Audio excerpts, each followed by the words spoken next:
ধরেই নিচ্ছি যে সবাই এখানে ম্যানুস্ক্রিপ্ট কখন লেখা হয়? ম্যানুস্ক্রিপ্ট লেখা হয় হচ্ছে গিয়ে যখন রিসার্চের কাজ অলমোস্ট শেষ, তখন আমরা প্ল্যান করি হচ্ছে গিয়ে একটা ম্যানুস্ক্রিপ্ট তৈরি করার জন্য। আমাদের যেই রিসার্চের যেই ফলাফল গুলোকে ডকুমেন্টেশন করার জন্য আমরা একটা ম্যানুস্ক্রিপ্ট লেখার জন্য প্ল্যান করি। এখন ম্যানুস্ক্রিপ্ট লিখতে গিয়ে আমাদের দুই ধরনের টাইপস হতে পারে। একটা হচ্ছে গিয়ে রিসার্চ আর্টিকেল হতে পারে সেটা, আর দ্বিতীয় যেটা হয় সেটা হচ্ছে গিয়ে রিভিউ আর্টিকেল।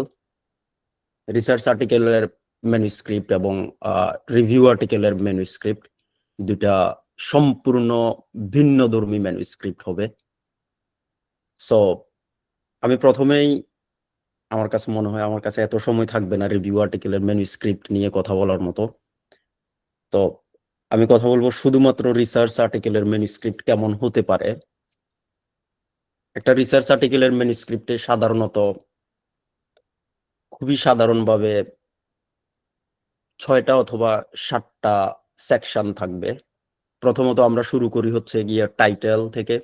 একটা টাইটেল থাকবে যে আমরা কি করতে চাচ্ছি আসলে, এবং আমাদের কাজের টেক অ্যাওয়ে মেসেজটা কি হইতে পারে, বা একটা আমরা যেই রিসার্চটা আমাদের করা হয়েছে এই রিসার্চটা ঠিক এক্স্যাক্টলি কি জিনিস প্রেজেন্ট করবে আমাদেরকে, এটা এক কথায় আমরা যদি অনুবাদ করতে যাই, সেটাকে আমরা টাইটেল হিসাবে বলতে পারি। দ্বিতীয়ত হচ্ছে গিয়ে ইন্ট্রোডাকশন, অ্যাবস্ট্রাক্ট। অ্যাবস্ট্রাক্ট আসবে হচ্ছে গিয়ে আমাদের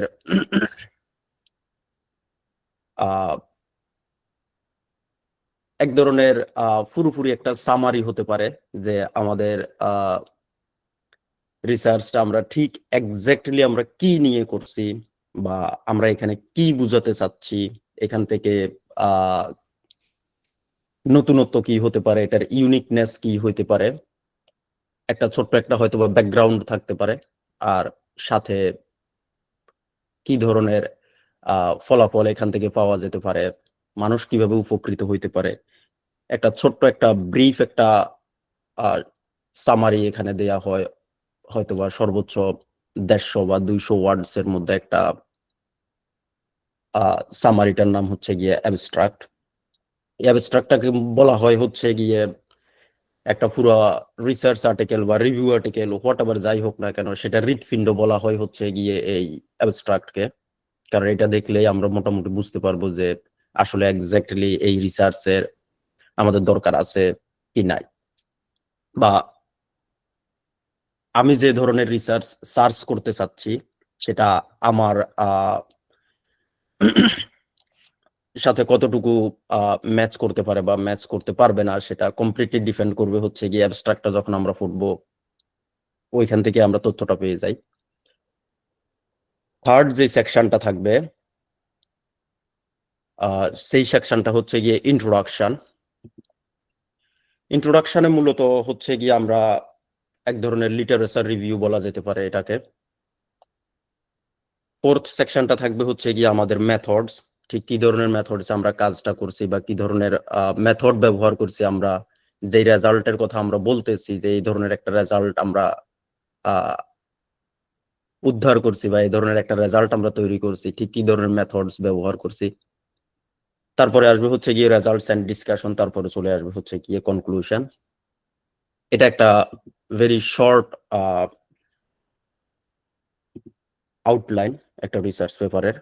তো আমি প্রথমে টাইটেল থেকে শুরু করি যে হোয়াট ইজ টাইটেল আসলে। সো টাইটেল নিয়ে কথা বলতে গেলে প্রথমে আমরা যেটা করি সেটা হচ্ছে গিয়ে টাইটেলটা হচ্ছে গিয়ে এক ধরনের সিগন্যাল দেওয়া। আচ্ছা, কেউ মনে হয় সাউন্ড নিয়ে প্রবলেম ফেস করতেছে, আমার কাছে মনে হয় যে ইয়ারফোন ব্যবহার করতে পারেন হয়তোবা।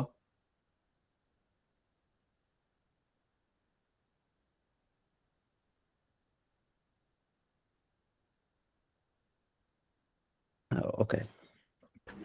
ভাইয়া সাউন্ড হচ্ছে ক্লিয়ার আছে, সাউন্ড হচ্ছে খুব ভালো করে শোনা যাচ্ছে।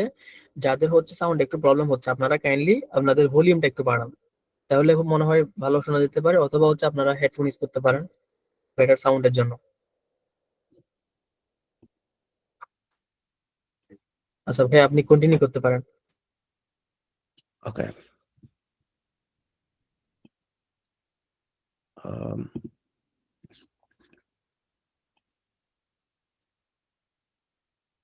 ওকে, ফাইন।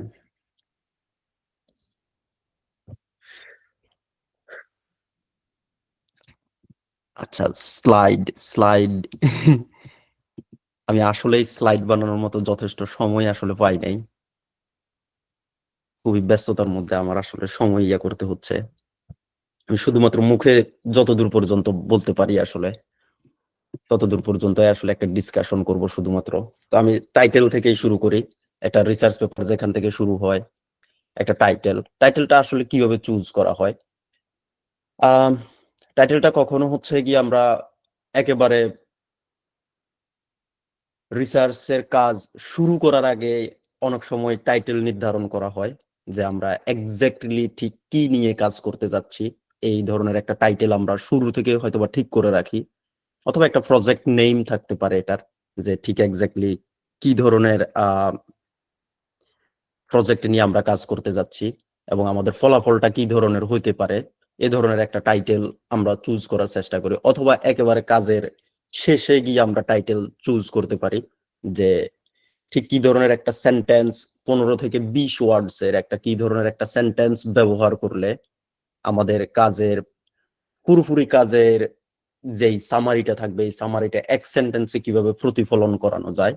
এটা কাজের শেষেও করা যায়, শুরুতেও করা যায়, কিন্তু আমি বলবো যে হচ্ছে গিয়ে কাজের শেষে করাটাই হচ্ছে গিয়ে বেটার, যাতে আমাদের পুরোপুরি আমরা যা করেছি সবকিছু যাতে একটা ছোট্ট একটা সেন্টেন্সের ভিতর যাতে এটা যাতে ফুটে উঠতে পারে। সো কাজের শেষে এটা টাইটেলটা সিলেক্ট করা যেতে পারে, বাট আমাদের মাথার ভিতরে সব সময় একটা জিনিস থাকে, যে এক্স্যাক্টলি কি নিয়ে আমরা কাজ করতেছি বা ঠিক কি ধরনের কাজ আমরা করব বা কি ধরনের মেসেজ এখান থেকে অডিয়েন্স যারা আছে তারা পাবে। এই একটা সেন্টেন্স খুবই গুরুত্বপূর্ণ একটা সেন্টেন্স, এবং এই সেন্টেন্সটাই হচ্ছে গিয়ে রিসার্চ আর্টিকেলের যে ভিজিবিলিটি আছে দর্শকদের কাছে এবং রিডাররা, যিনি পেপারটা রিড করবেন, তিনি যাতে টাইটেলটা দেখেই বুঝতে পারেন যে এটা তার তিনি যেই পেপারটা খুঁজতেছেন বা তিনি যে রিসার্চটা খুঁজতেছেন তার সাথে এই পেপারটা অ্যালাইন করবে কি করবে না, এটা কমপ্লিটলি ডিপেন্ড করবে হচ্ছে গিয়ে টাইটেলের উপর। এবং অফকোর্স 80% আমার পেপারটার গ্রহণযোগ্যতা কি হবে কি হবে না, বা একটা নির্দিষ্ট ফিল্ডের মানুষ আমার পেপারটা অ্যাকসেপ্ট করবে কি করবে না, বা ফুটবে কি ফুটবে না, এটা ডিপেন্ড করবে হচ্ছে গিয়ে আমার টাইটেলের উপর। যেহেতু আমার টাইটেলের মধ্যে সব ধরনের কিওয়ার্ডস গুলা দেয়া আছে, যেমন কেউ একজন হয়তোবা কাজ করতেছে মাইক্রো অর্গানিজম নিয়ে, এখন মাইক্রো অর্গানিজমস নিয়ে কাজ করতে গিয়ে ঠিক কি ধরনের মাইক্রো অর্গানিজমস নিয়ে আমি কাজ করতেছি, আমার কাজের ফলাফল কি হতে পারে, কি ধরনের ফলাফল আমি এখানে শো করব, মাইক্রো অর্গানিজমের নাম থাকতে পারে, বা ঠিক কি ধরনের কাজ করতেছি। আমরা যেমন কেউ একজন হয়তো বা টি সেল নিয়ে কাজ করতে পারে, রেড ব্লাড সেল নিয়ে কাজ করতে পারে, হোয়াট এভার, এটা এক্স্যাক্টলি ওইখানে টাইটেলের মধ্যে লিখে থাকতে হবে যে রেড ব্লাড সেল নিয়ে আমি কাজ করতেছি, রেড ব্লাড সেলের এক্সাক্ট কি ফাংশন নিয়ে আমি কাজ করতেছি ওইটা সহ। এখানে অনেকগুলো কিওয়ার্ড সহ একটা টাইটেল এখানে থাকবে। সর্বোচ্চ আমি বলবো যে 20টা ওয়ার্ড হয়তো থাকতে পারে সর্বোচ্চ, এর বেশি থাকা উচিত নয়। অনেক বেশি জার্গন দেখা যাবে আর কি টাইটেলের মধ্যে। এখন টাইটেল লিখতে গিয়ে কোনো ধরনের কোনো অ্যাক্রোনিমস ব্যবহার করা, আই মিন কোনো অ্যাব্রিভিয়েশন ব্যবহার করা, কোনো ধরনের কোনো কিছু ডিরেক্ট নাম ব্যবহার করে ফেলা, বা কোনো ধরনের কোনো কাব্যিক কোনো লেখা সেখানে ব্যবহার করা, কবিতার মতো করে কোনো জিনিস ব্যবহার লিখা ওইখানে, এ ধরনের কোনো কিছুই এগুলো অ্যাকসেপ্টেবল কোনো জিনিস না। ঠিক আছে, সঠিকভাবে আমি যে জিনিসটা করতে চাচ্ছি ওই জিনিসটাই লিখতে হবে, সেখানে কোনো কাব্যিক ভাষা ব্যবহার করা, কোনো ধরনের কোনো আহ কারো কোনো উদ্ধৃতি ব্যবহার করা, বা কোনো ধরনের কোনো অ্যাব্রিভিয়েশন ব্যবহার করা, এগুলো কোনো কিছু ব্যবহার করার কোনো প্রয়োজনীয়তা নাই। ডিরেক্টলি আমি যেটা করতে চাচ্ছি সেটাই লিখা যাইতে পারে। কিছু কিছু অ্যাব্রিভিয়েশনস আছে যেগুলো খুবই খুবই ইউনিভার্সালি আমাদের কাছে পরিচিত, যেমন হচ্ছে গিয়ে ডেনসিটি ফাংশনাল থিওরি, এটাকে ডিএফটি হিসেবে পরিচিত। এটা হয়তো বা ডিএফটি হিসেবে লেখা যেতে পারে, যেহেতু এটা অলমোস্ট আমরা সবাই জানি এটা, যে ডিএফটি বলতে কি বোঝায়, বা এভি ইনিশিও মেথড বা এ ধরনের কিছু অ্যাব্রিভিয়েশনস। যদি এই অ্যাব্রিভিয়েশনসটা ইউনিভার্সালি আমরা সবাই ব্যবহার করি বা সবাই জানে এই জিনিসটা, দেন হচ্ছে কি ওই অ্যাব্রিভিয়েশনটা হয়তো বা ক্ষেত্র বিশেষে ব্যবহার করা যেতে পারে। এই ক্ষেত্রেও সবাই সাজেস্ট করে হচ্ছে গিয়ে বিএফটি না লেখে। এই ধরনের অনেক অ্যাব্রিভিয়েশনস ডিফারেন্ট ডিফারেন্ট ফিল্ডে ডিফারেন্ট ডিফারেন্ট অ্যাব্রিভিয়েশনস থাকতে পারে, যেগুলো খুবই পরিচিত। ইন কেস এইসব ক্ষেত্রে পর্যন্ত আমরা সাজেস্ট করি হচ্ছে গিয়ে ডিএফটিটা এইভাবে না লিখে, যদিও এটা বহুল পরিচিত, এই ক্ষেত্রেও ডেনসিটি ফাংশনাল থিওরিটা লেখাটাই বেটার টাইটেলের মধ্যে, যাতে কোনো ধরনের অ্যাব্রিভিয়েশনস টাইটেলের মধ্যে না থাকে, কোনো ধরনের কোনো স্পেশাল সাইন ব্যবহার না করা টাইটেলের মধ্যে। শুধুমাত্র আহ, একটা কোলন ব্যবহার করা যেতে পারে আর কমা ব্যবহার করা যেতে পারে, এই দুইটা জিনিস আমার কাছে মনে হয় অ্যাকসেপ্টেড, আর বাকি কোনো ধরনের কোনো স্পেশাল সাইন অ্যাকসেপ্টেড না টাইটেলের মধ্যে। ফাইন। আমাদের 2 নম্বর টপিক হচ্ছে, 2 নম্বর যে সেকশনটা আমাদের টাইটেলের নিচেই আসবে সেটা হচ্ছে গিয়ে অ্যাবস্ট্রাক্ট। এখন এই অ্যাবস্ট্রাক্টটাকে বলা হয় হচ্ছে গিয়ে একটা মিনি পেপার। মিনি পেপার মানে হচ্ছে গিয়ে আমার পেপারের মধ্যে ঠিক যত কিছু থাকবে প্রত্যেকটা সেকশনের এবং প্রত্যেকটা ফলাফলের অ্যাটলিস্ট 1 সেন্টেন্স সামারি আমার অ্যাবস্ট্রাক্টের ভিতরে থাকতে হবে। মানে হচ্ছে 1 to 2 লাইনস অফ কনটেক্সট থাকতে পারে সেখানে। মানে হচ্ছে কি আমার কাজটা কেন ম্যাটার করে, আমার কাজের গুরুত্বটা কি, আসলে এটা কেন ম্যাটার করে মানুষের কাছে, এই মর্মে হয়তোবা 1 বা 2টা সেন্টেন্স প্রথম দিকে থাকতে পারে।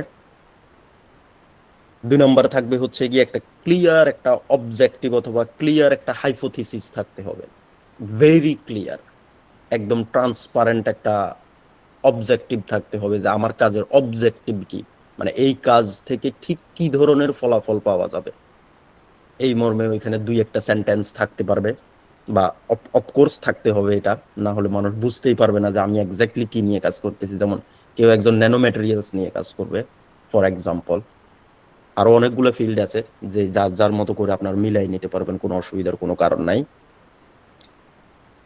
এখন ন্যানো ম্যাটেরিয়ালস নিয়ে কাজ করতে গেলে ন্যানো ম্যাটেরিয়ালস এর বহু বহু বহু সেকশন আছে, যা আমি ঠিক এক্স্যাক্টলি কি নিয়ে কাজ করতেছি, কি আমি কি এখানে কোনো ইউনিক কোনো একটা সিনথেসিস, ন্যানো ম্যাটেরিয়ালস কিভাবে প্রিপারেশন করা যেতে পারে বা সিনথেসিস করা যেতে পারে, আমি কি কোনো ইউনিক কোনো সিনথেসিস মেথড নিয়ে এখানে কাজ করতে যাচ্ছি, নাকি সিনথেসিসটা জাস্ট অ্যাজ ইউজুয়াল একটা সিনথেসিস করব, বাট এটা একটা নির্দিষ্ট জায়গায় আমি অ্যাপ্লিকেশন করতে যাচ্ছি, হয়তো বা ড্রাগ ডেলিভারি হতে পারে, এনার্জি স্টোরেজ হতে পারে, বা আমাদের টিস্যু ইঞ্জিনিয়ারিং হতে পারে, হোয়াট এভার, এগ্রিকালচার হতে পারে, ঠিক আমি এক্স্যাক্টলি কি জায়গায় ব্যবহার করতে যাচ্ছি। যদি আমরা ধরে নিই যে ইউনিক কোনো সিনথেসিস ব্যবহার করব না, আমরা করব হচ্ছে গিয়ে শুধুমাত্র আহ এটার একটা নির্দিষ্ট অ্যাপ্লিকেশন দেখাবো, ঠিক কি অ্যাপ্লিকেশনটা আমরা দেখাতে যাচ্ছি ওই জায়গাটা আমরা হচ্ছে গিয়ে ওইখানে ক্লিয়ারলি ডেসক্রাইব করতে হবে, যাতে মানুষ বুঝতে পারে যে এই রিসার্চ পেপারটা ঠিক কি ধরনের জিনিস নিয়ে বিস্তারিত ব্যাখ্যা করবে এখানে, যদি আমি ভিতরে যদি পড়তে যদি চাই। ফাইন। এরপরে হচ্ছে গিয়ে যে সেকশনটার কথা আমরা বলি সেটা হচ্ছে গিয়ে হোয়াট ইউ ডিড, মানে হচ্ছে গিয়ে আমি এখানে এক্স্যাক্টলি কি করছি, আসলে কি ধরনের জিনিস ডিজাইন করছি, কি ধরনের ডাটা সেট ব্যবহার করতে যাচ্ছি, বা কি ধরনের টেকনিক ব্যবহার করতে যাচ্ছি, এই মর্মে হয়তো একটা সেন্টেন্স এখানে থাকতে পারে, সবকিছু একটা সেন্টেন্সের ভিতরে থাকবে। মানে আমি একটা পুরোপুরি একটা আহ যেই স্টেপ গুলোর কথা আমি বলতেছি বা যেই কথাগুলো আমি বলতেছি, এই কথাগুলা পুরো সামারিটা একটা নির্দিষ্ট সেন্টেন্সের ভিতরে আসবে। আমি শুধুমাত্র সেন্টেন্স গুলোর কথা বলছি, যে কি কি ধরনের সেন্টেন্স এখানে থাকবে। এরপরে যে জিনিসটা থাকবে সেটা হচ্ছে গিয়ে কোয়ান্টিফাইং দ্য রেজাল্টস, মানে হচ্ছে কি ধরনের ইফেক্ট আমরা এখান থেকে পাইছি, কি ধরনের অ্যাকুরেসিস পাওয়া গেছে, কি ধরনের কনফিডেন্স অফ ইন্টারভালস এখান থেকে পাওয়া যাইতে পারে, এক্স্যাক্টলি এই জিনিসটা থাকবে হচ্ছে গিয়ে। তারপরে এরপরে আসতে পারে হচ্ছে গিয়ে one sentence on implication or limitations, যে আমাদের কাজের টোটাল ইউজফুলনেসটা কি হইতে পারে, অথবা আমাদের কাজের মধ্যে কোনো লিমিটেশনস আছে কিনা, যে এটার মধ্যে কোনো আমি কাজ করার পরও কোনো লিমিটেশনস থেকে গেছে কিনা। এটা একটা সেন্টেন্সে দিয়ে আমাদের অ্যাবস্ট্রাক্টটা ওইখানে কমপ্লিট হয়ে যাবে, যে এরপরে আর অ্যাবস্ট্রাক্টটা কোনো কিছু লেখা হবে না। সো আমি যদি প্রথম থেকে যদি বলি, যেহেতু আমার কাছে স্লাইড নাই, আমি প্রথম থেকে আবার একটু রিক্যাপ করে আসি। 1 to 2 লাইনস অন কনটেক্সট, মানে হোয়াই আমার কাজটা ম্যাটার, কেন হোয়াই দিস ম্যাটার্স। তারপরে আসবে হচ্ছে গিয়ে একটা ক্লিয়ার অবজেক্টিভ অর হাইপোথিসিস, যে আমার কাজটা ঠিক এক্স্যাক্টলি কি জিনিস প্রদর্শন করতে যাচ্ছে। 3 নম্বর যে জিনিসটা আসবে সেটা হচ্ছে গিয়ে হোয়াট ইউ ডিড, মানে কি ধরনের ডিজাইন, কি ধরনের ডেটা সেট এবং কি ধরনের টেকনিক আমি ব্যবহার করছি। 4 নম্বর যে জিনিসটা আসবে সেটা হচ্ছে গিয়ে আমার রেজাল্ট, যে এখানে ঠিক সিগনিফিকেন্ট কি ধরনের রেজাল্ট পাওয়া গেছে। এবং 5 নম্বর আসবে হচ্ছে গিয়ে আমার কাজের ব্যবহারটা কি হইতে পারে। এই টোটাল 5টা অবজেক্টিভের উপর একটা অ্যাবস্ট্রাক্ট লেখা হয়। সো এখানে হয়তো বা সর্বোচ্চ কত হইতে পারে, আপ টু 10 সেন্টেন্সেস, এর বেশি হওয়ার কোনো কারণ আমি দেখি না, যে 10টা সেন্টেন্সের বেশি থাকার দরকার আছে একটা অ্যাবস্ট্রাক্টের ভিতরে। যে 5টা অবজেক্টিভ লেখা হবে 10টা সেন্টেন্সে। আমি বলতেছি না যে এক্স্যাক্টলি 10টা সেন্টেন্সই লিখতে হবে, কেউ চাইলে 5 সেন্টেন্স বা 7-8 সেন্টেন্সে জিনিসটা শেষ করতে পারে, কেউ হয়তো বা 12 সেন্টেন্সও করতে পারে বা 15 সেন্টেন্স করতে পারে, বাট 200 থেকে 250 ওয়ার্ডের মধ্যে জিনিসটা থাকাটাই ভালো। ওকে। এরপরে আসবে হচ্ছে গিয়ে একটা ছোট্ট একটা সেগমেন্ট আছে রিসার্চ পেপারে বা রিভিউ আর্টিকেলে, এটা হচ্ছে গিয়ে কিওয়ার্ডস থাকে। এই কিওয়ার্ডসটা হচ্ছে গিয়ে আহ যখন কোনো একজন অডিয়েন্স বা কোনো একজন রিডার যখন পেপার যখন সার্চ যখন দেয়, আমরা অনেক সময় দেখা যায় যে এক্স্যাক্টলি চেষ্টা করি হচ্ছে গিয়ে ঠিক যেই পেপারটা চাচ্ছি ওই রিলেভেন্ট কিছু কিওয়ার্ড দিয়ে আমরা গুগলে স্কলার বা গুগলে আমরা সার্চ দেওয়ার জন্য চেষ্টা করি আমরা। তো আমাদের এই কিওয়ার্ডটা যখন কিওয়ার্ডটা জার্নালের কাছে আমরা যখন দিই, এই কিওয়ার্ডস গুলো হচ্ছে গিয়ে আমার পেপারটা আরেকজন মানুষ যাতে খুঁজে যাতে পায়, তার জন্য এই জিনিসগুলো হচ্ছে গিয়ে সবচেয়ে হেল্পফুল একটা টুল সেটা। এবং এটা বাধ্যতামূলক, কিওয়ার্ডস ওইখানে দিতেই হবে। মানে একটা পেপার যখন আমরা সাবমিট যখন করি, কিওয়ার্ড মাস্ট ওইখানে দিতে হবে পেপারের সাথে। সো এই কিওয়ার্ডস হতে পারে হচ্ছে গিয়ে সর্বোচ্চ 5 থেকে 7টা কিওয়ার্ড হতে পারে, মানে আমার কাজের সবচেয়ে ইন্টারেস্টিং পয়েন্ট যেগুলা, মানে ঠিক কি ধরনের কাজ, এটা কি ধরনের কাজের সাথে, যেমন হইতে পারে lithium ion battery for example, lithium ion battery. সুতরাং যেহেতু লিথিয়াম আয়ন ব্যাটারির উপর আমরা কাজ করব, সুতরাং প্রথম কিওয়ার্ডটা থাকবে লিথিয়াম আয়ন ব্যাটারি, কমা লিথিয়াম আয়ন ব্যাটারির অ্যানোডের উপর কাজ করছি, সুতরাং লেখা থাকবে কমা অ্যানোড। তারপর হচ্ছে কি একটা নির্দিষ্ট ম্যাটেরিয়ালস নিয়ে কাজ করছি, ওই ম্যাটেরিয়ালসটা দেয়া থাকবে, কমা। তারপর হচ্ছে গিয়ে এটার পারফরমেন্স দেখা হয়েছে বা ক্যাপাসিটি দেখা হয়েছে, আমরা একটা ক্যাপাসিটি হিসেবে লিখলাম এটাকে। বা এটা high performance lithium ion battery, পাশে দিয়ে আমরা high performance lithium ion battery দিলাম। ঠিক এরকম করে, এবং যেই যার যার নির্দিষ্ট ফিল্ডে এইরকম করে হচ্ছে গিয়ে আমাদের কিওয়ার্ডস গুলো যাবে। 5 থেকে 7টা কিওয়ার্ডস থাকতে পারে, এবং যে কিওয়ার্ডস গুলা সবগুলো আমার পেপারের সাথে কমপ্লিটলি অ্যালাইন করে। এবং আমি নিজ থেকে এটা বুঝতে হবে যে ঠিক কি ধরনের কিওয়ার্ডস গুলো দিলে রিডার আমার পেপারটা তাড়াতাড়ি খুঁজে পাবে। কারণ জার্নাল বা গুগল স্কলার এই এরকম একটা অ্যালগোরিদমের উপরেই কাজ করে, এবং আমরা যখন পেপার গুলো যখন সার্চ যখন দিই, গুগল স্কলার প্রথমে রিড করে হচ্ছে গিয়ে বিভিন্ন পেপারের যে কিওয়ার্ডস গুলো দেয়া থাকে, কিওয়ার্ডস গুলোকে রিড করে তারপর হচ্ছে আমাদের সামনে ওই ধরনের যেই নির্দিষ্ট পেপারস গুলো আছে, এই সবগুলো পেপারসকে আমাদের সামনে নিয়ে আসে। শুধু কিওয়ার্ডটা একটা গুরুত্বপূর্ণ বিষয় হতে পারে। আচ্ছা, মেইন সেগমেন্টে আসি, একেবারে গুরুত্বপূর্ণ সেগমেন্ট, সেটা হচ্ছে গিয়ে introduction. Very very very very important একটা টপিক, একটা রিসার্চ পেপার হতে ভাইয়া পারে। একটা কোয়েশ্চেন আছে। হ্যাঁ শিওর। অ্যাবস্ট্রাক্টটা আরেকবার একটু রিপিট করতে বলেছে। শিওর। ওকে, অ্যাবস্ট্রাক্টটা হচ্ছে গিয়ে একটা মিনি পেপার। এখানে থাকবে হচ্ছে গিয়ে প্রথম একটা ব্যাকগ্রাউন্ড থাকবে, ঠিক কি নিয়ে আমরা কাজ করতেছি, আমার কাজের যে কনটেক্সট কি, এটা 1 to 2 লাইন একটা ব্যাকগ্রাউন্ড থাকবে। সেকেন্ড, আমার কাজের অবজেক্টিভ থাকবে, ঠিক কেন আমি এই কাজটা করছি, কি ধরনের হাইপোথিসিস আমি ব্যবহার করছি, বা কি ধরনের ডিজাইন বা কি ধরনের ডেটা সেট বা কি ধরনের টেকনিক আমি ব্যবহার করছি, এই ধরনের একটা বা দুইটা সেন্টেন্স থাকবে। আমার মেথোডোলজিস নিয়ে একটা বা দুইটা সেন্টেন্স থাকবে, এবং কি রেজাল্টস, ঠিক কি ধরনের সিগনিফিক্যান্ট রেজাল্টস এখান থেকে পাওয়া গেছে, যদি সম্ভব হয়, যদি সেখানে কোনো নাম্বার থাকে, আই মিন নিউমেরিক্যাল কোনো ডেটা যদি থাকে, যে এটা 10% ছিল, 10% থেকে আমরা এটাকে 90%-এ ইমপ্রুভ করছি, যদি এই ধরনের কোনো নাম্বার যদি থাকে, এটাও কি রেজাল্টস এর মধ্যে অন্যতম। একটা কি রেজাল্টস থাকবে, যে আমার এখানের ম্যাগনেট পয়েন্ট কি কি আছে, এই ধরনের কি রেজাল্টস গুলো এখানে থাকবে। তারপরে আসবে হচ্ছে গিয়ে কনক্লুশন বা ইমপ্লিকেশন, যেটা আমরা বলি আমার কাজের কনক্লুশন কি হবে এক্স্যাক্টলি, মানে রিডার এখান থেকে কি ধরনের মেসেজ নিয়ে যাবে, দ্যাটস ইট। এটা হচ্ছে গিয়ে একটা অ্যাবস্ট্রাক্টের একটা বেসিক প্যাটার্ন।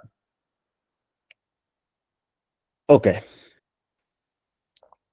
আমি আবার ব্যাক টু দা ইন্ট্রোডাকশন যখন আমরা যখন করি, এখানে ইন্ট্রোডাকশনটা মেইনলি হচ্ছে গিয়ে আমরা শুরু করতে যাচ্ছি, বা একটা রিসার্চ কাজ আমরা প্রথম যেদিন আমরা শুরু করছিলাম, বা যেদিন আমরা এটাকে প্ল্যান করছিলাম, ওই দিনই মোটামুটি আমাদের মাথার ভিতর একটা ইন্ট্রোডাকশন ছিল আসলে এক্স্যাক্টলি, যেটা আমরা সাবকনসিয়াসলি জিনিসটা আমার মাথার ভিতর আছে, হয়তো আমি জিনিসটা ওইভাবে গুছাইয়া বা একটা পেপারের মধ্যে বা একটা ডকুমেন্টের ভিতরে কিভাবে জিনিসটা লিখা হয় বা ডকুমেন্টেশন কিভাবে করতে হয়, ডকুমেন্টেশনটা হয়তো আমার মাথার ভিতর ছিল না, বাট একটা ইন্ট্রোডাকশনের উপর বেস করেই আমি আমার কাজটা শুরু করছিলাম মূলত। কিরকম, যেমন হচ্ছে গিয়ে আমি যে কাজটা করতে যাচ্ছি, এই কাজটার ইম্পর্টেন্স কি, অফকোর্স একটা ইম্পর্টেন্স আছে, এবং এই ইম্পর্টেন্সের উপর ভিত্তি করেই আমি কাজটা শুরু করছিলাম, এবং ইম্পর্টেন্স আছে বিদায় আমরা কাজটা করতেছি। ওকে, এখন এই ইম্পর্টেন্স বা আমার কাজের যে কনটেক্সট এন্ড ইম্পর্টেন্স, এটা থাকবে হচ্ছে গিয়ে প্রথম প্যারাগ্রাফ। এটা একটা প্যারাগ্রাফ হবে, ইন্ট্রোডাকশনের প্রথম প্যারাগ্রাফ, ইনক্লুডিং এখানে হয়তো বা 2-3টা বা 4টা সাইটেশনস থাকতে পারে এই জায়গায়, যে আমার কাজের ইম্পর্টেন্স এবং কনটেক্সটটা মানুষকে বোঝানোর জন্য, ঠিক এক্স্যাক্টলি কি ধরনের কাজের সিলসিলা থেকে আমার এই কাজটা আসছে, এবং আগে কি কি ধরনের কাজ করা হয়েছে, এই কাজের একটা ব্রড একটা ধারণা মানুষকে দেওয়ার জন্য প্রথম প্যারাগ্রাফটা লেখা হবে, যাতে মানুষ কনটেক্সটটা বুঝতে পারে যে আমি কি ধরনের কাজ করতে যাচ্ছি এখানে, এবং আগে মানুষ এটা নিয়ে কি ধরনের কাজ করছে, যাতে মানুষ কাজটার সাথে পরিচিত হতে পারে। এই জন্য প্রথম প্যারাগ্রাফটা লেখা হবে হচ্ছে গিয়ে, এটা একটা কনটেক্সট এবং এটা একটা ইম্পর্টেন্স দেখাবে মানুষকে, যে এটার ব্রড অ্যাপ্লিকেশন কি, বা এটা কারা কারা এটা নিয়ে কাজ করতে যাচ্ছে। সুতরাং সবার কাজের একটা সামারি থাকবে একটা প্যারাগ্রাফের মধ্যে, খুব বড় কোনো প্যারাগ্রাফ হবে না, এটা সর্বোচ্চ 3টা বা 4টা সেন্টেন্সের একটা প্যারাগ্রাফ হবে, বা ক্ষেত্র বিশেষে 5-6 সেন্টেন্সের একটা প্যারাগ্রাফ হবে। সেকেন্ড যে প্যারাগ্রাফটা থাকবে, আবার সিমিলার টাইপের একটা প্যারাগ্রাফ সেখানে থাকবে, যে প্রথমে তো আমরা বলেই দিয়েছি যে এই কাজের ইম্পর্টেন্স কি, এই কাজের মানুষকে জাস্ট কনটেক্সটটা বোঝানোর জন্য যে এই কাজটার ইম্পর্টেন্স কি, এটার ব্রড যে একটা আফিল আছে, এটার এই কাজটার আফিল কি মানুষের কাছে, এটা বোঝানোর জন্য আমরা প্রথমে একটা কনটেক্সট ওইখানে দিই। এটা ফার্স্ট প্যারাগ্রাফ। সেকেন্ড প্যারাগ্রাফ আসবে হচ্ছে গিয়ে ঠিক কোন কোন মানুষ এই ফিল্ডে আগে কাজ করছে, এরকম গুরুত্বপূর্ণ কিছু কাজ যেটা আমার কাজের সাথে খুব বেশি পরিমাণে অ্যালাইন করবে, স্বাভাবিক ব্যাপার, হয়তো 1000 মানুষ এর আগে কাজ করছে।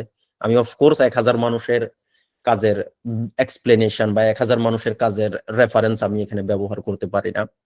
সো আমি 3 থেকে 4 জন মানুষের যারা প্রায়র আমার কাজের সাথে খুব বেশি যাদের কাজে অ্যালাইন করছে তাদের কাজগুলোকে আমি সেখানে তুলে ধরবো যে এই গ্রুপ এই কাজটা করছে এবং তাদের কাজের আইডিয়া এরকম ছিল। ওইখানে কয়েকটা সাইটেশন থাকবে অফকোর্স, যেহেতু আমি বলতেছি যে এই মানুষজন বা এক্স ওয়াই জেড তারা এই কাজটা করছে, তাদের কাজের আইডিয়া এরকম ছিল, তারা এই মেথড ব্যবহার করছে। যেহেতু আমি বলতেছি কথাগুলা, এগুলো তো আমার কথা নয়, এগুলা অন্য কারো কথা, সুতরাং যার কথা তার সাইটেশন সেখানে দিয়ে দিতে হবে, রেফারেন্স ব্যবহার করতে হবে সেখানে, এবং সেখানে ক্লিয়ারলি তারপরের সেকশনেই ডেসক্রাইব করতে হবে যে তাদের লিমিটেশনস কি ছিল অথবা সেখানে গ্যাপ কি আছে, তারা যে আইডিয়া বা তারা যে ধরনের অবজেক্টিভের উপর কাজ করছে এই কাজগুলোর লিমিটেশনস কোথায় বা এই কাজের গ্যাপ কোথায়। ওকে ফাইন, এখন কথা হচ্ছে গিয়ে ফোর্থ প্যারাগ্রাফে চলে আসছে আমরা অলরেডি। প্রথম প্যারাগ্রাফ আমাদের গেছে যে সেখানে ইম্পর্টেন্স কি, আমার কাজের ইম্পর্টেন্স কি, এটার একটা ব্রডার একটা কনটেক্সট আমি সেখানে দিয়েছি। সেকেন্ড আসবে হচ্ছে গিয়ে কারা কারা এক্স্যাক্টলি এই ধরনের জিনিসের উপর আগে কারা কারা কাজ করছে এবং আমার কাজের সাথে ক্লোজলি যারা রিলেটেড তাদের কাজগুলোকে সেখানে আমি ব্যাখ্যা করলাম যে তারা কি ধরনের মেথড ব্যবহার করছেন বা কি ধরনের আইডিয়া তারা সেখানে ব্যবহার করছিলেন, এবং সর্বোচ্চ আমি এটাও দিতে পারি তারা ফলাফল কি রকম করে পাইছেন, যে ওই ধরনের মেথড ব্যবহার করে তারা কি ধরনের রেজাল্ট, তারা কত দূর পর্যন্ত আনতে পারছেন তারা। থার্ড প্যারাগ্রাফে থাকবে হচ্ছে গিয়ে তাদের লিমিটেশনস কোথায়, তাদের কাজের মধ্যে গ্যাপ কোথায়, কেন আমার এই কাজ এটা গুরুত্বপূর্ণ, কারণ তাদের কাজের মধ্যে যদি লিমিটেশন বা গ্যাপ যদি না থাকে তাহলে তো আমার কাজ করার কোনো প্রয়োজনীয়তা আর নাই। সুতরাং আমার কাজের করার জন্য তাদের যে গ্যাপ বা তাদের যে লিমিটেশনস গুলো আছে, যেই সমস্যাটা সমাধান করার জন্য আমার কাজটা করা হচ্ছে, ওই প্যারাগ্রাফটা থাকবে হচ্ছে গিয়ে থার্ড প্যারাগ্রাফে। তাদের কাজের লিমিটেশনস, তাদের কাজের মধ্যে যে গ্যাপ গুলো থেকে গেছে ওই সমস্যাটা সমাধান করার জন্য, এবং এটাকে কি বলা যায়, সেটা কি নলেজ গ্যাপ বলা যেতে পারে? নলেজ গ্যাপ বলা যেতে পারে, লিমিটেশনস বলা যেতে পারে, এবং ঠিক ওইটাই একটা সমস্যা, যেই সমস্যাটা আমি সমাধান করতে যাচ্ছি, সুতরাং সমস্যাটা অ্যাড্রেস করতে হবে থার্ড প্যারাগ্রাফে। ফোর্থ, ভাইয়া হ্যাঁ হ্যাঁ আমি আমি একটু ইন্টারাপ্ট করি। অনেকে বলতে চাচ্ছে যদি এমনি যে কোনো একটা রিসার্চ পেপার নিয়ে ওখানের ভিতর যদি জিনিসগুলো দেখাইতেন তাহলে ওনাদের বুঝতে সুবিধা হতো, স্ক্রিন শেয়ার করা আর কি। ওকে, এবং ভাইয়া আরেকজন জানতে চাচ্ছিলেন যে রিসার্চ প্রপোজাল যখন আমরা লিখি ওখানে কোন সিকোয়েন্সটা ফলো করে হচ্ছে আমরা রিসার্চ পেপারটা লিখবো, মানে আমরা তো ইন্ট্রোডাকশনে নর্মালি 5টা পার্ট লিখি, কনটেক্সট, প্রেজেন্ট নলেজ, তো এই সিকোয়েন্সটা যদি একটু আলোচনা করতেন, অনেকে জানতে চাচ্ছিলেন। Introduction correct.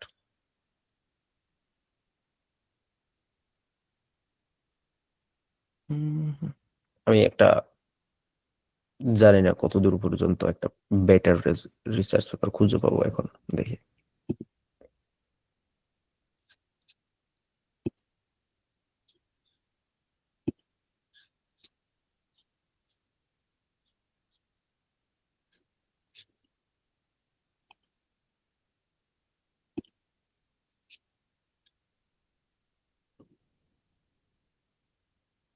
হুম, আমি কি স্ক্রিন শেয়ার দিতে পারবো? জি ভাই, আপনার স্ক্রিন শেয়ার দেওয়া যাচ্ছে, অপশনটা কি চালু আছে আপনার কাছে? আমি ট্রাই করে দেখি একবার চালু আছে কিনা। আছে।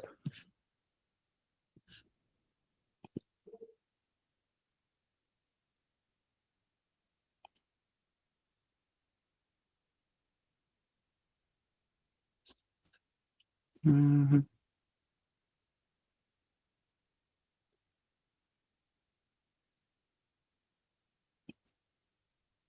কি অবস্থা এটার?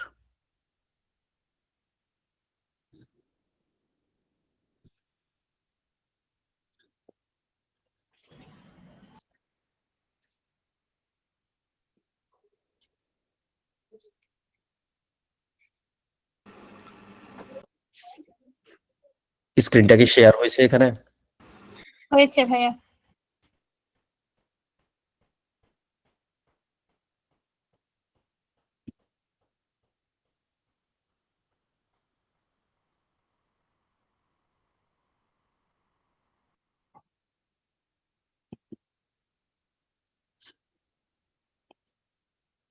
ওকে, ফাইন।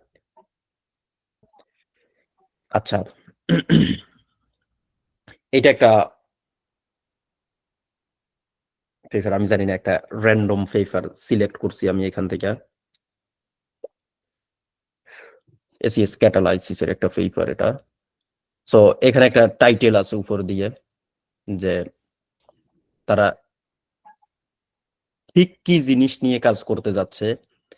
এটা যেই মানুষ একেবারে এই নির্দিষ্ট কাজ সম্পর্কে যার কোনো ধারণাও নাই, সেও কিন্তু এখান থেকে একটা খুব সুন্দর একটা আইডিয়া এখান থেকে পেয়ে যাবে যে তারা এখানে কি করতে যাচ্ছে। জেনারেশন অফ ফসফোরাইল রেডিক্যালস, একটা রেডিক্যালস জেনারেশন নিয়ে তারা কাজ করতেছে, এবং অফকোর্স এটা ফটোরিডক্স ক্যাটালাইসিস, আই মিন বাই ফটোরিডক্স ক্যাটালাইসিস।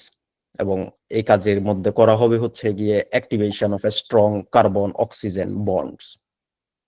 ওকে, তার মানে এখান থেকে আমরা যে জিনিসটা প্রথমে আমরা আইডিয়াটা পেয়ে যাচ্ছি হচ্ছে গিয়ে এখানে একটা রেডিকেল জেনারেট করা হবে ফটোরিডক্স ক্যাটালাইসিস বাই ফটোরিডক্স ক্যাটালাইসিস, এবং এখানে অ্যাক্টিভেট করা হবে স্ট্রং কার্বন অক্সিজেন বন্ডকে।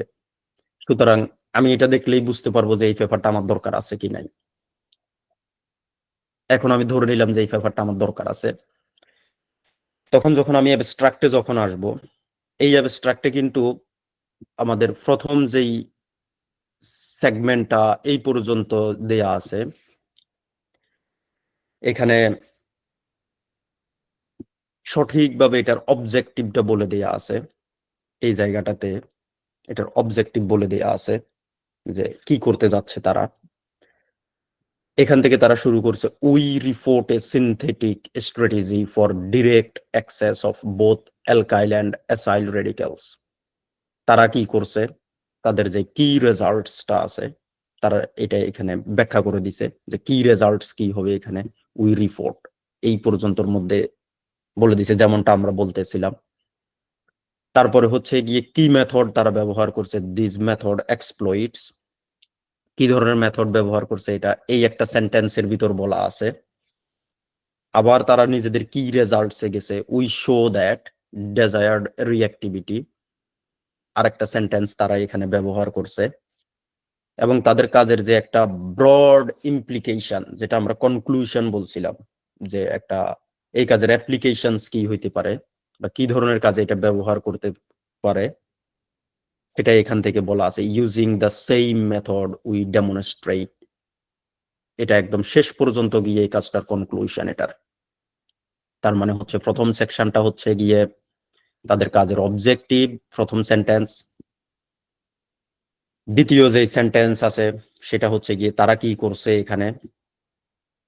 3 নাম্বার হচ্ছে গিয়ে তারা কি ধরনের টেকনিক ব্যবহার করছে, কি ধরনের মেকানিজম থাকবে, সেটা আসছে এখানে এই সেন্টেন্সটাতে। তারপরে হচ্ছে গিয়ে উই শো, মানে হচ্ছে গিয়ে তাদের যে রেজাল্ট আসছে, রেজাল্ট উইথ মেকানিজম এখানে বলে দেয়া আছে। তারপরে হচ্ছে গিয়ে তাদের কাজের কনক্লুশন শেষ পর্যন্ত, যেমনটা আমরা বলছিলাম এরকমই একটা অ্যাবস্ট্রাক্ট আমাদেরও হবে। মানে আমরা নিজেরা যখন লিখতে যখন যাব তখন আমাদের অ্যাবস্ট্রাক্টটাও এরকম দেখা যাবে, সর্বোচ্চ এরকম 3 থেকে 4টা বা 5টা সেন্টেন্সের ভিতরে এটা সীমাবদ্ধ থাকবে। তারপর আমরা যেমনটা বলছিলাম যে কিওয়ার্ডস থাকবে এখানে, তাদের কাজের কিওয়ার্ডস গুলা কি কি হতে পারে। যেমন যারা ফটোরিডক্স ক্যাটালাইসিস নিয়ে যারা কাজ করবে, তাদের এখানে যেহেতু ফটোরিডক্স ক্যাটালাইসিস আছে সেটা বলা আছে, কি ধরনের কাজ করা হচ্ছে, কি ধরনের রেডিকেল করা হচ্ছে। ওভারঅল হচ্ছে গিয়ে এই কিওয়ার্ডস গুলাই এনাফ তাদের পেপারটা ডেসক্রাইব করার জন্য বা আরেকজন মানুষের খুঁজে পাওয়ার জন্য। এবার আসি আমরা ইন্ট্রোডাকশনে। Okay fine.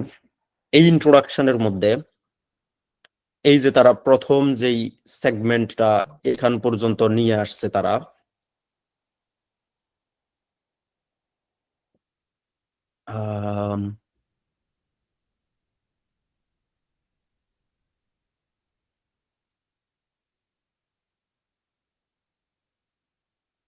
এই পর্যন্ত হচ্ছে গিয়ে আগে যারা যারা কাজ করছেন তারা কি ধরনের কাজ করছেন, খুব সুন্দরভাবে প্রথম যে সেকশন আছে আমাদের প্রথম সেকশনের মধ্যে তারা এটা কমপ্লিটলি ব্যাখ্যা করে ফেলছে যে আগে কারা কি করছে ওভার দ্য ফার্স্ট ডিকেড। এখান থেকেই শুরু করছে যে ঠিক কত সময় ধরে মানুষ এটা নিয়ে কাজ করতেছে এটা এখানে বলা আছে। আগে যারা কাজ করছেন তাদের কাজের সীমাবদ্ধতা কোথায় সেই জিনিসটাও এখানে বলা আছে। একবার পুরো সেকশনটা জুড়ে এখানে তাদের সীমাবদ্ধতা বলা আছে। এখানে পুরো সেকশনটাতে এখানে তাদের সীমাবদ্ধতা ব্যবহার করা বলা আছে এখানে, যেহেতু তারা এখানে বলছে does despite advances to access this delivery and exceptionally valuable radicals each functional groups bla bla bla bla সামনের দিকেই গেছেন। এটা তাদের আমাদের প্রথম যেই কথাটা ছিল একেবারে সেরকম করেই লেখা আছে এখানে। যাদের লিমিটেশন ছিল, লিমিটেশনসটা কি মানে ঠিক কি ধরনের সমস্যা তারা সমাধান করতে হবে, মানে কি ধরনের লিমিটেশনস আছে বিদে তারা কাজটা করতে হচ্ছে, এই ধরনের কাজটা এখানে ডেসক্রাইব করা আছে। তারপরে হচ্ছে গিয়ে চলে গেছে হচ্ছে গিয়ে here we describe the catalytic strategy what ever, যা যা তারা যা যা করছে বা তারা যেভাবে সমস্যাটার সমাধান করবে ওইটা এখানে ব্যাখ্যা করা আছে। ওকে, পুরোটাই সেম। যেহেতু এই পেপারটার মধ্যে কোনো ইয়ে নাই, কি বলে কোনো সেগমেন্ট নেই, যেহেতু এটা একটা সম্ভবত কমিউনিকেশন পেপার, দ্যাটস ওয়াই এটার মধ্যে অ্যাবস্ট্রাক্ট ইন্ট্রোডাকশন ডিরেক্টলি লেখা নাই। সুতরাং আমরা ওই সেগমেন্টের দিকে যাচ্ছি না, বাট এটা জিনিসটা হচ্ছে গিয়ে এক্স্যাক্টলি তারা এই জিনিসটাই ব্যাখ্যা করছে এখানে। এখান পর্যন্ত এই পুরো সেগমেন্টটাতে তারা লিখছে হচ্ছে গিয়ে এই কাজের ব্রড অবজেক্টিভ কি হইতে পারে, কারা কারা আগে কাজ করছে, তাদের কাজের কি কি সীমাবদ্ধতা আছে, এই পর্যন্ত এটা শেষ। এবং তারা কি কি করছে এখান থেকে শুরু করছে here we describe catalytic strategy. এটা একটা ইন্ট্রোডাকশনের একটা প্যাটার্ন এটা। ওকে, আচ্ছা সবার কি ক্লিয়ার হচ্ছে? ছিল অ্যাবস্ট্রাক্ট লেখার জন্য কি কোনো ওয়ার্ড লিমিটেশন আছে? মোস্ট অফ দা জার্নালে আছে অ্যাবস্ট্রাক্টের ওয়ার্ড লিমিটেশন আছে, এবং এটা 200 থেকে 250 ওয়ার্ডের মধ্যে সীমাবদ্ধ থাকবে এই জায়গাটা। এখানে সর্বোচ্চ 200 ওয়ার্ড হবে বা 180 ওয়ার্ড হবে। অ্যাবস্ট্রাক্টের জন্য ওয়ার্ড লিমিটেশনস থাকে। অ্যাবস্ট্রাক্টে সম্ভবত 250 ওয়ার্ডের বেশি ব্যবহার করা যায় না। জার্নাল ভেদে এটা পার্থক্য হতে পারে, 200 বা 250 ওয়ার্ড হতে পারে। ইন্ট্রোডাকশনে কোনো ওয়ার্ড লিমিটেশনস নাই। ইন্ট্রোডাকশনে যত খুশি লেখা যাইতে পারে, কিন্তু যত খুশি লেখা যাইতে পারে মানে এমন না যে আমি যত খুশি লিখে ফেলবো। সর্বোচ্চ 400 ওয়ার্ড, এর বেশি যাওয়া উচিত না। ওকে, নেক্সট সেকশনে কি যাব আমরা? আমি একটা পেপার খুঁজতে চাচ্ছিলাম যেখানে সেগমেন্ট গুলা ক্লিয়ারলি দেয়া থাকতে পারে। ভাইয়া অনেকেই জানতে চাচ্ছিল যে অ্যাবস্ট্রাক্ট যে আমরা লিখি মানে এখানে কয়টা আর্টিকেলে লিখবো, আর আর্টিকেল গুলো আমরা কি মানে কি নামে হচ্ছে এগুলাকে সাইটেড করবো, মানে এটা একটু জানতে চাচ্ছে অনেকে আর কি। অ্যাবস্ট্রাক্টে কোনো সাইটেশন নাই, অ্যাবস্ট্রাক্টে কোনো সাইটেশন থাকবে না। সি, অ্যাবস্ট্রাক্টে কোনো সাইটেশন নাই। এখানে কোনো অ্যাবস্ট্রাক্টে কোনো ধরনের কোনো সাইটেশন থাকবে না, অন্য কারো কোনো কথা থাকবে না। এখানে শুধুমাত্র যারা অথর আছে শুধুমাত্র তাদের কথা থাকবে। এখানে কোনো ধরনের কোনো সাইটেশন থাকবে না, কোনো ধরনের কোনো জার্গন কোনো কিছুই থাকবে না।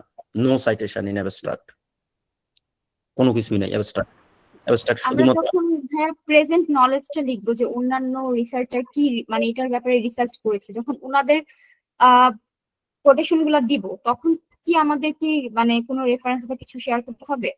অবশ্যই। এই যে আগে যারা ঠিক এই ওইটা আসবে হচ্ছে গিয়ে ইন্ট্রোডাকশনে যত খুশি সাইটেশন ব্যবহার করা যায়।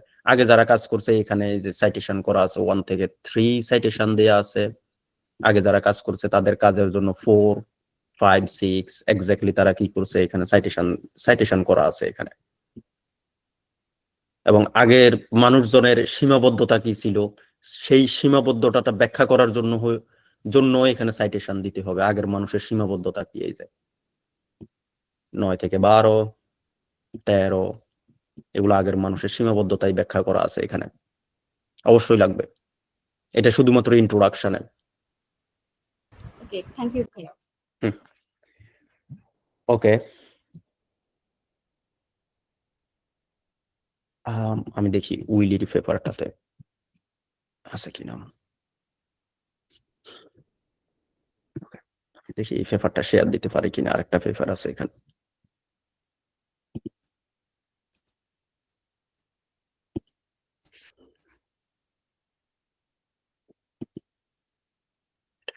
শেয়ার হবে এটা। এটা দিয়ে আমি ফরওয়ার্ড সেকশনে যাইতে চাচ্ছিলাম। এটা আরেকটা ডিফারেন্ট আরেকটা পেপার। এটা দিয়ে আমি ফরওয়ার্ড সেকশনে যাওয়ার জন্য চাচ্ছিলাম। আচ্ছা, কিছু কিছু জায়গায় একটা গ্রাফিক্যাল অ্যাবস্ট্রাক্ট দিতে হয়, অনেক জার্নালে এটা দিতে হয়। এটা একটা গ্রাফিক্যাল অ্যাবস্ট্রাক্ট। গ্রাফিক্যাল অ্যাবস্ট্রাক্টটা হচ্ছে গিয়ে আমরা যে ধরনের কাজ করতে চাচ্ছি সেটাকে একটা গ্রাফিক্সের মাধ্যমে ফুটিয়ে তোলা। এটা অনেক জার্নালে অপশনাল আছে, আবার অনেক জার্নালে বাধ্যতামূলক আছে। অনেক জার্নালে এটা দিতে হয় গ্রাফিক্যাল অ্যাবস্ট্রাক্ট। আমার কাছে মনে হয় যে এখন এই জেনারেশনে মোস্ট অফ দ্য জার্নালে এই গ্রাফিক্যাল অ্যাবস্ট্রাক্টটা দিতে হয়। এখানে একটা ছোট্ট করে একটা কনটেক্সট লিখে দিতে হয় যে এই ফিগারটা দিয়ে মূলত কি বোঝানো হচ্ছে, এবং এই ফিগারটা দেখে যাতে মানুষ যাতে বুঝে যেতে পারে যে এই কাজের মধ্যে ঠিক কি ধরনের জিনিস ডেসক্রাইব করা হবে বা কি ধরনের ফলাফল পাওয়া যেতে পারে। সো পুরো ফলাফলটা হচ্ছে গিয়ে ভিজুয়ালাইজ করানোর জন্য একটা গ্রাফিক্স ব্যবহার করা হয়। এটা গ্রাফিক্যাল অ্যাবস্ট্রাক্ট বলা হয়। মানে আমি যে অ্যাবস্ট্রাক্টটা লিখতে যাচ্ছি ওই অ্যাবস্ট্রাক্টটাকে আমি যদি গ্রাফিক্সে কনভার্ট করি এটা দেখতে কেমন হবে, তার জন্য একটা গ্রাফিক্যাল অ্যাবস্ট্রাক্ট ব্যবহার করা হয়। অনেক জার্নাল এটা ব্যবহার করে। এরপরে হচ্ছে গিয়ে অ্যাবস্ট্রাক্ট, সেম অ্যাবস্ট্রাক্ট। এখানে প্রবাবলি জিনিসটা খুব ভালো মতো বোঝা যাবে এখানে ইন্ট্রোডাকশনটা।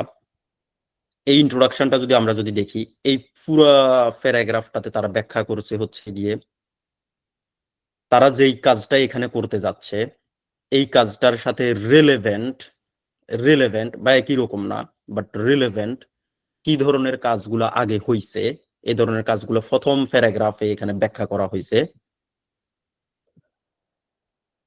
এবং এই জায়গায় হচ্ছে গিয়ে তাদের কাজের সীমাবদ্ধতা কি কি ছিল, তারা এতদিন পর্যন্ত যারা কাজ করছেন এই কাজগুলোর মধ্যে সীমাবদ্ধতা কি ছিল, জাস্ট ওই জিনিসটা তারা ব্যাখ্যা করছে যে সীমাবদ্ধতাটা কি ছিল। পরবর্তীতে আসছে হচ্ছে গিয়ে এই সীমাবদ্ধতাটাকে সমাধান করার জন্য তারা কি কি ধরনের অ্যাপ্রোচ তারা নিজে থেকে নিছেন, এই জায়গাটা এই দুইটা প্যারাগ্রাফের মধ্যে ব্যবহার করা আছে। That's it. এবং তারা কি কি করবেন এটা এখানে ব্যাখ্যা করা আছে। তারা এই পেপারের মধ্যে কি কি ধরনের অ্যাপ্রোচ নিচ্ছেন ওই সীমাবদ্ধতাটা গুলাকে ডেসক্রাইব করার জন্য বা ওই সীমাবদ্ধতা গুলোকে অ্যাড্রেস করার জন্য কি কি ধরনের অ্যাপ্রোচ তারা নিছেন। এটা লাস্ট প্যারাগ্রাফ হচ্ছে ইন্ট্রোডাকশনের এটা, এবং এটা ইউনিভার্সাল ট্রুথ। এটা লাস্ট প্যারাগ্রাফ থাকবে হচ্ছে গিয়ে যে হিয়ারিং, মানে এই জায়গায় সমস্যাটা সমাধান করার জন্য কি কি ধরনের অ্যাপ্রোচ আমরা ব্যবহার করছি। এখানে শুধুমাত্র আমাদের কথা, এখানে কোনো সাইটেশন থাকবে না। আমরা কি কি ধরনের অ্যাপ্রোচ ব্যবহার করছি এবং কি কি ধরনের ফলাফল এখানে পাওয়া গেছে ওই অ্যাপ্রোচ ব্যবহার করার পরে কি কি ধরনের ইমপ্রুভমেন্ট হয়েছে, এবং এখানে নিউমেরিক্যাল ডেটা সহ দেয়া আছে। আমরা একবার দেখি এখানে নাম্বার সহ দেয়া আছে যে কি ধরনের ফলাফল এখানে পাওয়া যাবে। ওকে, ফাইন। রিসার্চ পেপারের সবচেয়ে গুরুত্বপূর্ণ জায়গাটাতে আমরা আসছি, সেটা হচ্ছে রেজাল্টস এন্ড ডিসকাশন। এখানে আমি একটু বলে রাখি, কিছু কিছু জায়গায় রেজাল্টস আলাদা করে দেয়া হয়, ডিসকাশন আলাদা করে দেয়া হয়। মানে কি কি ধরনের রেজাল্টস পাওয়া যাবে বা কি কি ধরনের রেজাল্টস পাওয়া যেতে পারে, এ ধরনের একটা ছোট্ট করে একটা সামারি দেয়া থাকে রেজাল্টস এর। তারপর ডিসকাশনে হচ্ছে গিয়ে ওভারঅল এক্সপ্লেনেশন থাকে যে কেন এরকম হয়েছে, কেন এরকম রেজাল্ট পাওয়া গেছে, ঠিক কি কি কারণে এই ধরনের রেজাল্টস আমরা এক্সপেক্ট করতে পারি, কি কি ধরনের ফ্যাক্টরস এখানে কাজ করছে এই রেজাল্টটাকে, যে রেজাল্টটা আমরা পাইছি সেই রেজাল্টটা পাওয়ার ক্ষেত্রে কি কি ধরনের ফ্যাক্টর এখানে এফেক্ট করছে, ওই সবগুলা জিনিসকে ব্যাখ্যা করা হয় হচ্ছে গিয়ে ডিসকাশন সেকশনে। বাট মোস্ট কেসে রেজাল্টস এন্ড ডিসকাশন একসাথে থাকে, সুতরাং আমরা রেজাল্টস এন্ড ডিসকাশন একসাথে আলোচনা করব আলোচনা করার ক্ষেত্রে, যেহেতু জিনিসটা একই সাথে আলোচনা করা যায়, এখানে বাধ্যতামূলক কোনো কিছু নাই। এই রেজাল্টস এন্ড ডিসকাশনে আমি একটু প্রথমে বেসিক কথাগুলো বলে নিই যে রেজাল্টস এন্ড ডিসকাশনে কি কি থাকবে। মাঝখানে আরেকটা জিনিস থাকতে পারে রেজাল্টস এন্ড ডিসকাশনের আগে, যে জিনিসটা এখানে অনুপস্থিত আছে।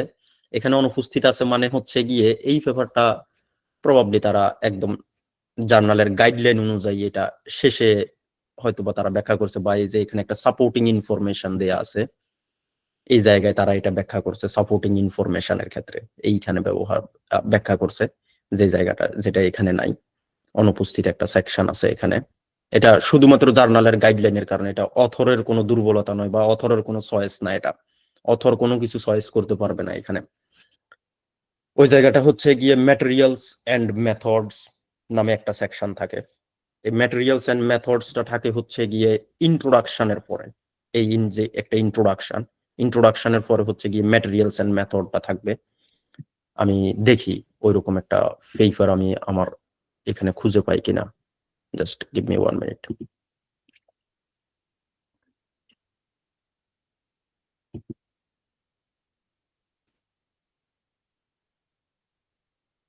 ওকে, ফাইন।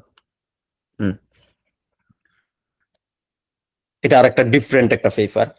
আমি জাস্ট পেপার গুলো আনতেছি হচ্ছে গিয়ে যেই জায়গায় যেই সেকশনস গুলো আছে অ্যাভেলেবল আছে ওই সেকশনস গুলো দেখানোর জন্য। বাট সেম জিনিস এখানে আগেকার মতো অ্যাবস্ট্রাক্ট আছে, একটা গ্রাফিক্যাল অ্যাবস্ট্রাক্ট আছে এখানেও।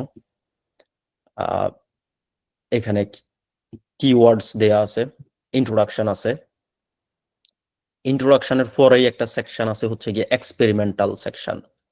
এক্সপেরিমেন্টাল সেকশন মানে হচ্ছে গিয়ে এখানে materials and method. Materials and method মানে হচ্ছে গিয়ে কি কি ধরনের ম্যাটেরিয়ালস এই কাজের জন্য আমরা ঠিক কত ধরনের ম্যাটেরিয়ালস আমরা ব্যবহার করছি, যেহেতু এটা একটা কেমিস্ট্রি পেপার অফকোর্স কি কি ধরনের কেমিক্যাল তারা এখানে ব্যবহার করছে, সব ধরনের কেমিক্যালস এখানে লেখা আছে যে কি কি ধরনের কেমিক্যালস এখানে ব্যবহার করা থাকবে। ইনফ্যাক্ট যদি শুধু পানিও যদি ব্যবহার করে, পানির কথা এখানে লেখা থাকতে হবে যে এখানে পানিও ব্যবহার করা হবে, কি ধরনের পানি ব্যবহার করছে, পানির যেহেতু ক্যাটাগরি আছে ডিআয়োনাইজড ওয়াটার, ডিস্টিলড ওয়াটার আর আলট্রা পিউর ওয়াটার, কি ধরনের ওয়াটার ব্যবহার করা হয়েছে ওইটাও এখানে ব্যাখ্যা করা থাকবে যদি তারা ব্যবহার করে থাকে। তারপরে ছিল হচ্ছে গিয়ে আমরা যে ম্যাটেরিয়ালস এন্ড মেথডের কথা বলতেছিলাম, এটা হচ্ছে গিয়ে ম্যাটেরিয়াল সেকশন, এটা হচ্ছে গিয়ে তাদের মেথড সেকশন। মেথড সেকশন হচ্ছে গিয়ে সিনথেসিস করার জন্য কি ধরনের মেথড ব্যবহার করছে, এখানে সিনথেসিস গ্রাফাইটিক কার্বন নাইট্রাইড দেয়া আছে। এই গ্রাফাইটিক কার্বন নাইট্রাইড সিনথেসিস করার জন্য কি মেথড ব্যবহার করা আছে সেটাই এখানে ব্যাখ্যা করা আছে মেথডের ক্ষেত্রে। এটা প্রত্যেকটা পেপারে আছে, আমি শুধুমাত্র ওই পেপারটা থেকে বাদ দিয়ে এখানে আসছি হচ্ছে গিয়ে তাদের এই সেকশনটা সাপোর্টিং ইনফরমেশনে চলে গেছে, এটা মূল পেপারের সাথে অন্তর্ভুক্ত ছিল না। বাট অফ কোর্স তাদের পেপারের মধ্যে এই সেকশনটা ছিল, তারা যখন সাবমিট করছিল তখন। পরবর্তীতে পেপারের গাইডলাইন অনুযায়ী এই সেকশনটা তারা ওইখান থেকে মূল পেপার থেকে বাদ দিয়ে সাপোর্টিং ইনফরমেশনে নিয়ে গেছে। দ্যাটস ওয়াই আমি এটা ওইখানে শো করতে পারি না, বাট ওইটা ওইখানে ছিল। এটা কিছু কিছু জার্নালে এই ম্যাটেরিয়ালস এন্ড মেথড সেকশনটা একদম কনক্লুশনের পরে থাকে, এই পুরো সেকশন 2টা এটা থাকে হচ্ছে গিয়ে কনক্লুশনের পরে। কিন্তু দ্যাট মিনস এটা না যে আমি লিখার সময় এই ম্যাটেরিয়ালস এন্ড মেথড সেকশনটা কনক্লুশনের পরে গিয়ে লিখে ফেলবো, না। তারা ঠিকই সাবমিট করছিল বা লেখার সময় ঠিকভাবেই লেখা হয়েছিল, এটা জাস্ট পেপারটা পাবলিশ করার সময় পেপারের যে গাইডলাইন আছে গাইডলাইন অনুযায়ী ওই সেকশনটা পিছনে চলে গেছে শুধু, বা সামনে চলে গেছে, অথবা একদম মূল পেপার থেকে বাদ গিয়ে পেপারের সাপোর্টিং ইনফরমেশনে চলে গেছে। এটা জাস্ট পেপারের পলিসি, এটা অথরের কোনো পলিসি না। এটা একটা হচ্ছে প্রশ্ন এসেছে ভাইয়া, হ্যাঁ হ্যাঁ ডিফারেন্ট জার্নালের কি ডিফারেন্ট গাইডলাইন্স থাকে? হ্যাঁ হ্যাঁ হ্যাঁ ডিফারেন্ট জার্নালের ডিফারেন্ট গাইডলাইন থাকে। এটা কোথায় পাওয়া যাবে আমি একটু পরে দিয়ে আমি দেখাই দিব। এটা কোনো মানে বিগ ডিল না এটা। বাট আমি বলতে চাচ্ছি হচ্ছে গিয়ে একটা প্লেইন আর্টিকেলের এরকম একটা স্ট্রাকচার হবে। যখন আমরা স্ট্রাকচারটা যখন লিখে যখন হয়ে যাবে, তখন আমরা জার্নালের গাইডলাইন অনুযায়ী এগুলাকে কাটছাট করে আগে পরে বা সামনে পিছনে বা বাদ দিয়ে আরেক জায়গায় নিয়ে যাওয়া, এটা করা যাবে হচ্ছে জার্নালের গাইডলাইন অনুযায়ী। অফকোর্স ডিফারেন্ট জার্নালের ডিফারেন্ট গাইডলাইন আছে। আর ভাইয়া এই যে এই ম্যাটেরিয়াল যে সেকশনটা আছে, এটা তো সম্ভবত এক্সপেরিমেন্টাল বেসড যে রিসার্চ গুলা, ওই টাইপের রিসার্চ গুলার জন্য তো মনে হয় ম্যাটেরিয়াল সেকশনটা। আর আমরা তো এখানে অনেকেই আছি হচ্ছে সোশ্যাল সায়েন্সের, তো আমরা অনেকে সার্ভে বেসড রিসার্চ করি, তো তাদের জন্য তো সম্ভবত এই এক্সপেরিমেন্টাল সেকশনটা ম্যান্ডেটরি না। না, এটা যদি একটু ক্লিয়ার জন্য হচ্ছে তাদের জন্য এই জায়গায় লেখা থাকবে মেথোডোলজি। এই জায়গাটাতে কি ধরনের মেথোডোলজি তারা ব্যবহার করছে, তাদের এই জায়গাটা হবে হচ্ছে কি মেথোডোলজি, এই সেকশন 2টা। যে তারা সার্ভে করার জন্য কি ধরনের মেথোডোলজি ব্যবহার করছে, স্ট্যাটিস্টিক্যাল ডেটা অ্যানালাইসিস করার জন্য তারা কি কি ব্যবহার করছে, ইদার ম্যাটল্যাব ব্যবহার করছে বা এক্সেল ব্যবহার করছে বা এসপিএসএস ব্যবহার করছে, হোয়াট এভার যাই ব্যবহার করছে, সবগুলো তাদের এই সেকশনটাতে লেখা থাকবে, মেথোডোলজি লেখা থাকবে তাদের এখানটাতে। মানে কেমিস্ট্রি, বায়োকেমিস্ট্রি বা এক্সপেরিমেন্টাল বা যারা থিওরিটিক্যাল কেমিস্ট্রি, মানে হচ্ছে গিয়ে যারা সফটওয়্যার বেসড কাজ যারা করে, তারা তো আর কেমিক্যালস ব্যবহার করে না, তাদের জন্য এই সেকশনটা থাকবে। এবং তারা লিখতে হবে যে তারা কি ধরনের সফটওয়্যার ব্যবহার করছে, কিভাবে সফটওয়্যারটা অ্যাডজাস্ট করছে, কি ধরনের মেথড তারা ব্যবহার করছে, তাদের ক্ষেত্রে এই সেকশনটা সেম থাকবে। জাস্ট সোশ্যাল সায়েন্স বা বিজনেস অ্যাডমিনিস্ট্রেশনের ক্ষেত্রে এই জায়গায় মেথোডোলজি লেখা থাকবে শুধুমাত্র এক্সপেরিমেন্টাল সেকশনের জায়গায়, এবং ওইখানে তারা বলতে হবে যে তারা কি ধরনের মেথডস ব্যবহার করছে, এই পুরো ডেটা কালেকশন থেকে শুরু করে ডেটা প্রসেস করে শেষ করা পর্যন্ত তাদেরটা এখানে লেখা থাকবে। তাদের জন্য এই সেকশনটা থাকবে এখানে। বুঝতে পেরেছি। হ্যাঁ, তাদের জন্য সেম এটা। Okay fine. আমি যেটা জাস্ট সবাইকে বলতে চাচ্ছি এটা হচ্ছে কি একটা বেসিক কাঠামো কেমন হইতে পারে একটা পেপারের, দ্যাটস ইট। এবং এই বেসিক জিনিসটা সবার জন্য সেম এটা। এরপর হচ্ছে গিয়ে এখানে ম্যাটেরিয়ালস দেয়া, মেথড দেয়া আছে, যেটা সোশ্যাল সায়েন্সের ক্ষেত্রে বা বিজনেস অ্যাডমিনিস্ট্রেশনের ক্ষেত্রে তাদের জন্য সেম জিনিসটা এরকমই থাকবে এখানে। মেথোডোলজি এই পুরো জায়গাটাতে ছোট বড় হইতে পারে, এক সেন্টেন্স হইতে পারে, 2 সেন্টেন্স হইতে পারে, 3টা সেন্টেন্স হইতে পারে, হোয়াট এভার যাই হোক না কেন, এই জায়গাটা মেথোডোলজি হিসেবে এই জায়গা থাকবে এবং পুরো জায়গার মেথোডোলজি ডেসক্রাইব করা আছে। এবং এটা বাধ্যতামূলক কিছু নয়। কেউ যদি ইন্টারেস্টেড যদি হয়, যদি মনে করে যে না আমরা একটা গ্রাফ দিতে পারি বা কোনো ধরনের কোনো ফ্লো চার্ট দেয়া যাইতে পারে বা আরো অন্য কোনো কিছু যদি দেয়ার যদি থাকে, তারা এটা এখানে দিতে পারবে, কোনো সমস্যার কোনো কারণ নাই। তবে এটা বাধ্যতামূলক কিছু না যে একটা ছবি এখানে দিতেই হবে। Okay fine.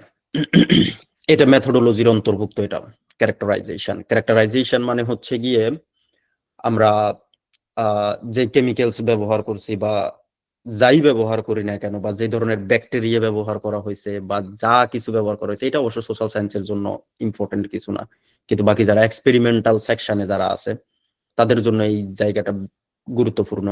তারা ঠিক তাদের যেই ম্যাটেরিয়ালস গুলো আছে এগুলো তারা ঠিক কিভাবে ক্যারেক্টারাইজেশন কিভাবে করছে, মানে হচ্ছে গিয়ে তারা যেই দাবিগুলো পেপারের মধ্যে করতেছে এটা তারা নিশ্চিত হয়েছে কেমনে, শিওর হওয়ার জন্য যে ধরনের টেস্ট তারা করছে, এই জায়গাটা হচ্ছে গিয়ে ক্যারেক্টারাইজেশন সেকশনে পড়বে। স্টিল মেথোডোলজির মধ্যে আছি আমরা, এটাও মেথোডোলজি। এটা হচ্ছে গিয়ে সিনথেসিসের পরে, ম্যাটেরিয়াল সিনথেসিসের করার পরে ম্যাটেরিয়ালসটা তারা যখন ইউজ করতে যখন যাচ্ছে, অ্যাপ্লিকেশন যখন করতে যাচ্ছে, অ্যাপ্লিকেশনটা কেমন হবে বা কিভাবে অ্যাপ্লিকেশনটা করছে বা অ্যাপ্লিকেশন সেটআপটা কিভাবে তারা করছে, এই জায়গাটাতে ওই জিনিসটা ব্যাখ্যা করা আছে।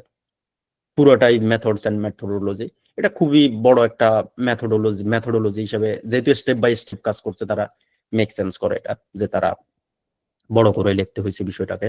বাট এত বড় না হলেও চলে, সমস্যা নাই, কয়েকটা সেন্টেন্স হয় না এখানে। এরপরে যে সেকশনটা আসবে সেটা হচ্ছে কি রেজাল্টস এন্ড ডিসকাশন। আরো অনেকগুলো পেপারের মতোই রেজাল্টস এন্ড ডিসকাশন আসবে এখানে। ওকে, এখন হচ্ছে কি রেজাল্টস এন্ড ডিসকাশনে আমরা কি কি ধরনের জিনিস আমরা ব্যাখ্যা করব। প্রথম কথা হচ্ছে গিয়ে, যেহেতু রেজাল্টস এন্ড ডিসকাশন একসাথে, তার মানে হচ্ছে আমাদেরকে নির্দিষ্ট রেজাল্টস শো করতে হবে এবং ওই রেজাল্টটাকে ডিফেন্ড করার জন্য অফকোর্স সেখানে একটা ডিসকাশন থাকবে, মানে একটা এক্সপ্লেনেশন থাকবে ওইখানে, ওই রেজাল্টটা সঠিক কি ভুল এবং কেন এটা সঠিক, অথবা ঠিক কি ধরনের ফ্যাক্টর থাকার কারণে আমার রেজাল্টটা সঠিক, বা কি ধরনের জিনিস এখানে উপস্থিত থাকার কারণে আমি বলতেছি যে জিনিসটা ঠিক এরকম। যেমন হচ্ছে গিয়ে এখানে আমি যদি একটু ফর এক্সাম্পল দিয়ে বুঝাই, the XRD patterns of carbon nitride whatever bismuth vanadate, আমি যাই হোক কেমিস্ট্রির দিকে যাব না। যেহেতু এই কথাটা তারা দাবি যেহেতু করছে যে এটার রেজাল্ট হচ্ছে গিয়ে এটা, যে এখান থেকে এক্স রে ডিফ্রাকশন প্যাটার্ন ব্যাখ্যা করা হচ্ছে কার্বন নাইট্রাইড এবং বিসমাথ ভ্যানাডেটের যে একটা জায়গা আছে। এখন কথা হচ্ছে গিয়ে ওরা এটা শিওর হয়েছে কেমনে যে এই জিনিসটা কার্বন নাইট্রাইড এবং এবং এই যে এক্সআরডি প্যাটার্নটার কথা বলতেছে, এই যে নিচে যে প্যাটার্নটার কথা বলতেছে, এই জায়গাটার কথা যে তারা বলতেছে, এই ইমেজটার কথা, যে এই ইমেজটা, এই ক্যারেক্টারাইজেশনের যে জায়গাটা, এই ক্যারেক্টারাইজড জায়গাটা বা এই যে ইমেজটা বা এই যে ডেটাটা তারা জেনারেট করছে, এটা অফকোর্স একটা গ্রাফ। এটা এটা বিভ্রান্ত হওয়ার কোনো কিছু নাই, এটা গ্রাফ। আমরা ঠিক এক্সেল ব্যবহার করে এই গ্রাফটা করতে পারি, যেহেতু এখানে ওয়াই অ্যাক্সিস এবং এক্স অ্যাক্সিস আছে। এই ডেটাগুলো যখন অটোমেটেড ডেটা, আমরা যখন কোনো একটা স্যাম্পল বা কোনো একটা কিছুকে, যে কোনো কিছুই হতে পারে, এখানে হয়তো বা এক্সআরডি দিয়ে আমি বুঝাচ্ছি, যার যে ধরনের ক্যারেক্টারাইজেশনই হোক না কেন, অফকোর্স সেখানে মেশিন কখনো আমাকে এই গ্রাফটা দিবে না, আমাকে দিবে হচ্ছে গিয়ে ডেটা দিবে, শুধুমাত্র ওয়াই অ্যাক্সিস এবং এক্স অ্যাক্সিসের ডেটা গুলা দিবে। পরে জাস্ট এই জিনিসটা এক্সেল হইতে পারে, অরিজিন হইতে পারে, ম্যাটল্যাব হইতে পারে, যেখানেই করি না কেন আমি এই ধরনের একটা গ্রাফ এখানে চলে আসবে। এটা একটা গ্রাফ এটা। এখন কথা হচ্ছে গিয়ে আমি কেন বলতেছি যে এই যে গ্রাফটা আমরা পাচ্ছি বা এই যে স্পেসিফিক যে জায়গায় যে আমরা সিগন্যালটা আমরা যে পাচ্ছি, এই যে ফিক গুলো আমরা এখানে পাচ্ছি, এই ফিক গুলা ঠিক কেন এই জিনিসটার, মানে আমি শিওর হয়েছি কেমনে যে এই জিনিসটারই হচ্ছে গিয়ে এই যে জিনিসটার নাম আমরা বলছি যে এই ম্যাটেরিয়ালস, এবং এই ম্যাটেরিয়ালস এর গ্রাফই হচ্ছে গিয়ে এটা, এবং এই ম্যাটেরিয়ালস এখানে ফিক বা তার যেই স্পেসিফিক যে সিগনেচার প্যাটার্নটা আছে এটা এখানে থাকবে। তারা ওইটাকে আরো সুন্দর করে বোঝানোর জন্য এখানে একটা নির্দিষ্ট অংশকে কেটে এখানে নিয়ে আসছে। আমি যদি ভুল না করি তাহলে এই সিগন্যালটা এই জায়গাটাকে কেটে এখানে নিয়ে আসছে, বড় করে জুম করে দিছে যাতে আমরা জায়গাটা বুঝতে পারি।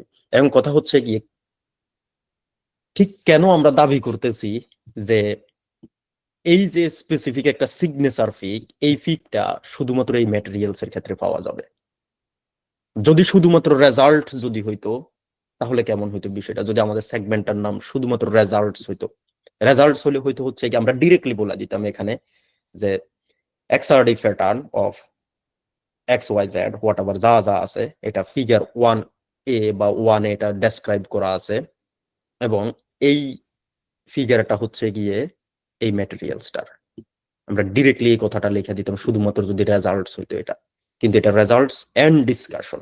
সুতরাং তার প্রথমে বলতে হয়েছে যে রেজাল্টস কি, রেজাল্টস হচ্ছে এক্সআরডি প্যাটার্ন অফ এই ম্যাটেরিয়ালস, এটা ফিগার 1A তে বলা আছে, এই জায়গায় বলা আছে, এবং তারা এখানে বলে দিছে যে টু ডিস্টিংক্ট ডিফ্রাকশন ফিক্স এই এই এই এই জায়গায় এটা ফরমেশন করা আছে।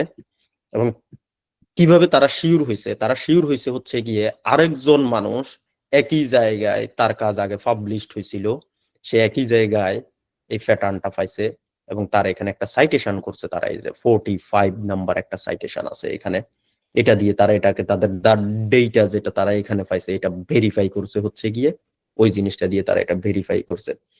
এবং এই জায়গায় ফিক পাওয়া যায়, ঠিক কত নাম্বার ফিকটা এই যে এখানে যে নাম্বারটা দেয়া আছে এখানে 28.9 সামথিং হইতে পারে, 28.9 সামথিং ফিটটা কোন ম্যাটেরিয়ালসটাকে সিগনিফাই করে এটা এখানে বলা আছে হচ্ছে গিয়ে, এটার নাম হচ্ছে গিয়ে ডিসকাশন। এটা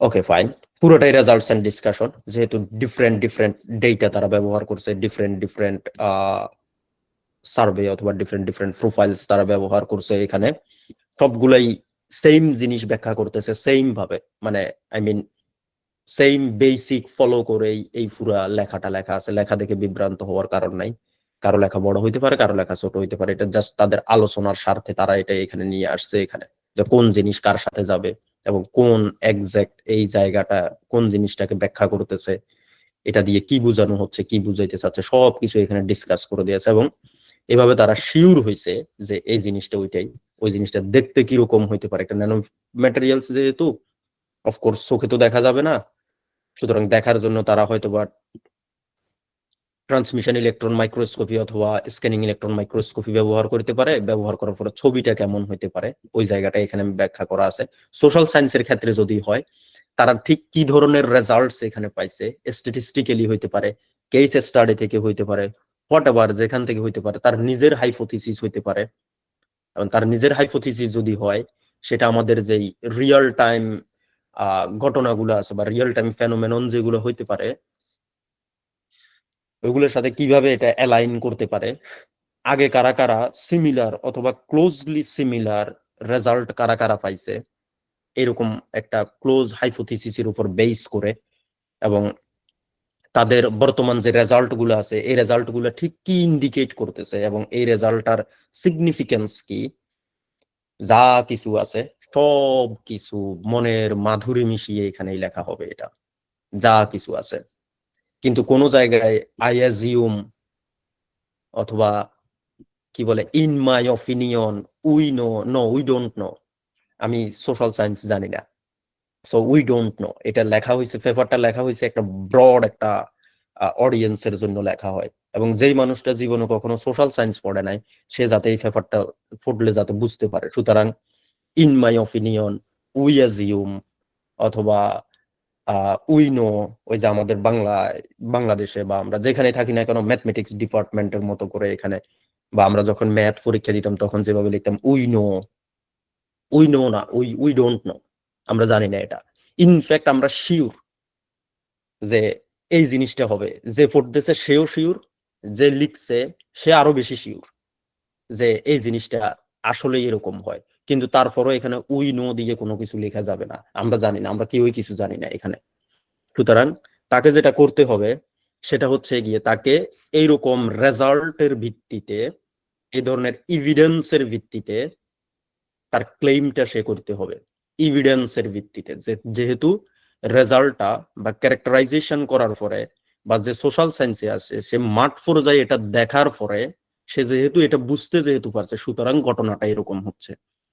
উই নো বলতে কোনো শব্দ নাই, উই অ্যাজিউম বলতে কোনো শব্দ নাই, ইন মাই অপিনিয়ন বলতে কোনো শব্দ নাই। আমার অপিনিয়ন, আমার ফিলিংস, এ ধরনের কোনো জিনিস পেপারে থাকতে পারবে না। আমার নিজের ফিলিংস থেকে কোনো কিছু এখানে লিখা যাবে না, মানে আই ডোন্ট ফিল এনিথিং, এখানে আমার কোনো ফিলিংস এখানে থাকতে পারবে না, আমার কোনো নিজস্ব কোনো অপিনিয়নও এখানে থাকতে পারবে না। আমার অপিনিয়ন আসবে হচ্ছে গিয়ে আমার যে রেজাল্ট আছে রেজাল্টের ভিত্তিতে আমার অপিনিয়ন আসবে। সুতরাং নিজে থেকে স্বেচ্ছায় উই নো অথবা আরেক জায়গায় এরকম হয়েছে বিদে আমার এখানে এরকম হয়ে যাবে, নো, নো মিন্স নো, এটা এরকম কোনো কিছু হইতে পারবে না। যত কিছু ক্লেইম করা হবে সবকিছু ডেটার ভিত্তিতে ক্লেইম করতে হবে, সবকিছু প্রুফের ভিত্তিতে এখানে ক্লেইম করতে হবে এবং এক্সপ্লেনেশনটা ওইভাবেই আসবে। Okay fine. ভাইয়া আমি এক্সট্রিমলি সরি ইন্টারাপ্ট করার জন্য।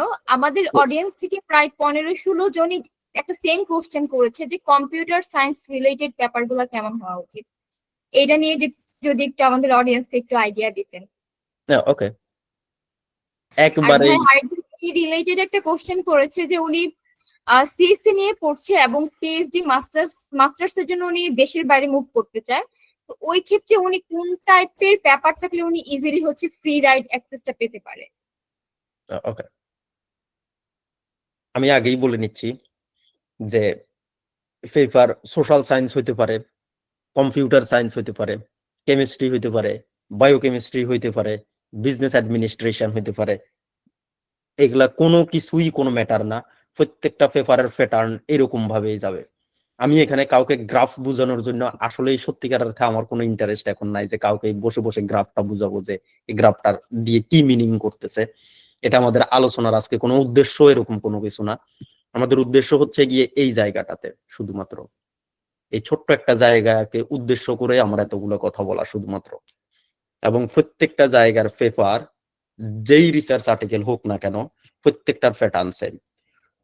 উপর একটা টাইটেল থাকবে, অথরের নাম থাকবে, এটা একটা বুলেট পয়েন্ট হাইলাইট বলা যেতে পারে। এটা মানে নেসেসারি কোনো কিছু নয়, এটা এটা অপশনাল হইতে পারে। অ্যাবস্ট্রাক্ট থাকবে, তারপরে এই জায়গাটাও নেসেসারি কোনো কিছু নয়, অপশনাল, কেউ চাইলে বানাইতে পারবে। কিওয়ার্ডস দিতে হবে, ইন্ট্রোডাকশন দিতে হবে, তারপরে আসবে হচ্ছে গিয়ে আমরা কি ধরনের মেথোডোলজি ব্যবহার করছি, মেথোডোলজি সেকশন আসবে, তারপরে আসবে হচ্ছে গিয়ে আমাদের রেজাল্টস এন্ড ডিসকাশন সেকশন আসবে। যেই ডিপার্টমেন্টে আমি হই না কেন ডাজন্ট ম্যাটার, এটা ম্যাটার করবে হচ্ছে গিয়ে আমার প্রত্যেকটা পেপারের এবং প্রত্যেকটা জিনিসের প্যাটার্ন সেম এবং বেসিক জিনিসটা সেম। এই জিনিসটা ঠিক এরকম একটা অ্যালগোরিদম ফলো করে সামনের দিকে যাইতে থাকবে। আমি যে ডিপার্টমেন্টে হই না কেন কোনো কোনো কিছুই কোনো ম্যাটার করবে না, এটা সেম জিনিস, সেম সেম প্যাটার্ন এবং সেম ধরনের ডিসকাশন আসবে এখানে, এবং সেম ধরন ভাবেই ইন্ট্রোডাকশন লেখা হবে, সেম ভাবেই রেজাল্টস এন্ড ডিসকাশন দেয়া থাকবে। আপনি কম্পিউটার সায়েন্সে পড়ছেন, আরেকজন বিবিএ তে পড়ছে, আরেকজন কেমিস্ট্রিতে পড়ছে। আমরা যদি সব মানুষের সব সমস্যাকে যদি এক জায়গায় যদি নিয়ে আসি এবং একটা কমন গ্রাউন্ডে যদি নিয়ে যদি আসি, তাহলে আমরা দেখবো যে সবাই কোনো না কোনো ভাবে রিসার্চের মূল উদ্দেশ্য হচ্ছে কি একটা রেজাল্টস জেনারেট করা, এবং রেজাল্ট জেনারেট করার পরে এই রেজাল্টটাকে, যে রেজাল্টটা পাওয়া গেছে সেই প্রুফের ভিত্তিতে এটাকে ডিসকাশন করা। এই জায়গাটাতে সেম জায়গাটা হবে, সেম রেজাল্ট এন্ড ডিসকাশন থাকবে। ওইখানেও থাকবে যে সে কি ধরনের সমস্যা ফেস করছে বা আগে যারা কাজ করছেন কি ধরনের কাজ করছেন। আমি ইন্ট্রোডাকশনে আবার ফিরে গেছি, কি ধরনের কাজ করছেন আগে যারা কাজ করছে তারা, তাদের কাজের মধ্যে ল্যাকিংস গুলো কি কি ছিল, ওই ল্যাকিংস গুলো সমাধান করার জন্য আমি কি ধরনের অ্যাপ্রোচ এখানে নিয়েছি বা কি ধরনের প্রয়াস আমি এখানে নিয়েছি, এটা আমার ইন্ট্রোডাকশন সেখানে সেকশন। এবং ওই ল্যাকিংসটা সমাধান করার জন্য যে ল্যাকিংস গুলো আমার ছিল সেই ল্যাকিংসটা সমাধান করার জন্য, এখন সমাধান তো চাইলে আমি 1000 নিয়মে করতে পারি বা 1000টা ওয়েতে আমি করতে পারি, কিন্তু আমি এখানে অফকোর্স 1000টা ওয়েতে ওই সমস্যাটা সমাধান আমি এখানে আসলে করি নাই এক্স্যাক্টলি। আমি করছি হচ্ছে গিয়ে একটা সিঙ্গেল ওয়েতে অথবা দুইটা ওয়েতে আমি আমার সমস্যাটা সমাধান করছি। যেভাবে আমি আমার সমস্যাটা সমাধান যেভাবে করছি বা সমস্যা সমাধান করার জন্য যে ধরনের মেথড আমি ব্যবহার করছি, ওই জায়গাটা আসবে হচ্ছে গিয়ে ইন্ট্রোডাকশনের পরে। এখানে এখানে সেই মেথডটা আসবে যে কি ধরনের অ্যাপ্রোচ আমি এখানে ব্যবহার করছি, এবং অফকোর্স সেটা ডিফেন্ড করতে হবে যে কেন আমি এটা এই ধরনের মেথড ব্যবহার করছি। এটা ইন্ট্রোডাকশনে ডিফেন্ড করে আসতে হবে এই মেথডটা কেন আমি ব্যবহার করছি। সো এটার বিভিন্ন এক্সপ্লেনেশন হইতে পারে যে আগে তারা ব্যবহার করছে, এটা লো কস্ট হইতে পারে, এনভায়রনমেন্টাল ফ্রেন্ডলি হইতে পারে, এটা আগে যারা ব্যবহার করছে বা অন্য যারা অ্যাপ্রোচ নিছে তাদের অ্যাপ্রোচের সাথে এই অ্যাপ্রোচটা সহজ হইতে পারে, এই জন্য আমি এই অ্যাপ্রোচটা ব্যবহার করছি। এই অ্যাপ্রোচটা লেস টাইম কনজিউমিং হইতে পারে। যাই যাই হোক না কেন ওইটা ওইখানে বলে ডিফেন্ড করে আসতে হবে ইন্ট্রোডাকশনের শেষ সেকশনে এটা। তারপরে হচ্ছে কি আমি যে রেজাল্টস গুলো পাইছি এখানে, এই রেজাল্টসটা কি ধরনের জিনিস প্রুফ করে, এবং যে রেজাল্টটা পাইছে এই রেজাল্টটা পসিবল এবং ফ্লসিবল, আমি পসিবল বলি, আমি বলছি ফ্লসিবল। ফ্লসিবল কি ধরনের এক্সপ্লেনেশন এখানে হইতে পারে আমার রেজাল্টটাকে ডিফেন্ড করার জন্য, সেই ধরনের এক্সপ্লেনেশন গুলো আমি এখানে নিয়ে আসবো।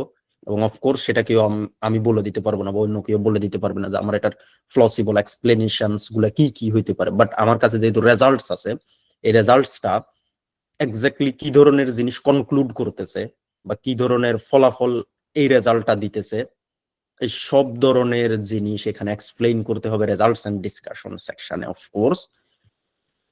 এই রেজাল্টস এন্ড ডিসকাশন সেকশনটা আমাদের যখন শেষ হবে, আমি জানি না রেজাল্টস এন্ড ডিসকাশন সম্পর্কিত আর কারো কোনো আলোচনা আছে কিনা বা কারো কোনো জিজ্ঞাসা আছে কিনা, থাকলে আমার কাছে একটা মনে হচ্ছে কোশ্চেন ছিল রেজাল্ট নিয়ে, সেটা হচ্ছে রেজাল্ট পার্টে কি কোনো পেপারের সাথে কম্পারিজন করা যাবে নাকি কোনো সাইটেশন ইউজ করা যাবে না? না এটা না যাবে একদম যাবে যাবে রেজাল্ট পার্টে সাইটেশন ব্যবহার করা যাবে। হিয়ার এই যে 62 60, কম্পারিজন করা যাবে।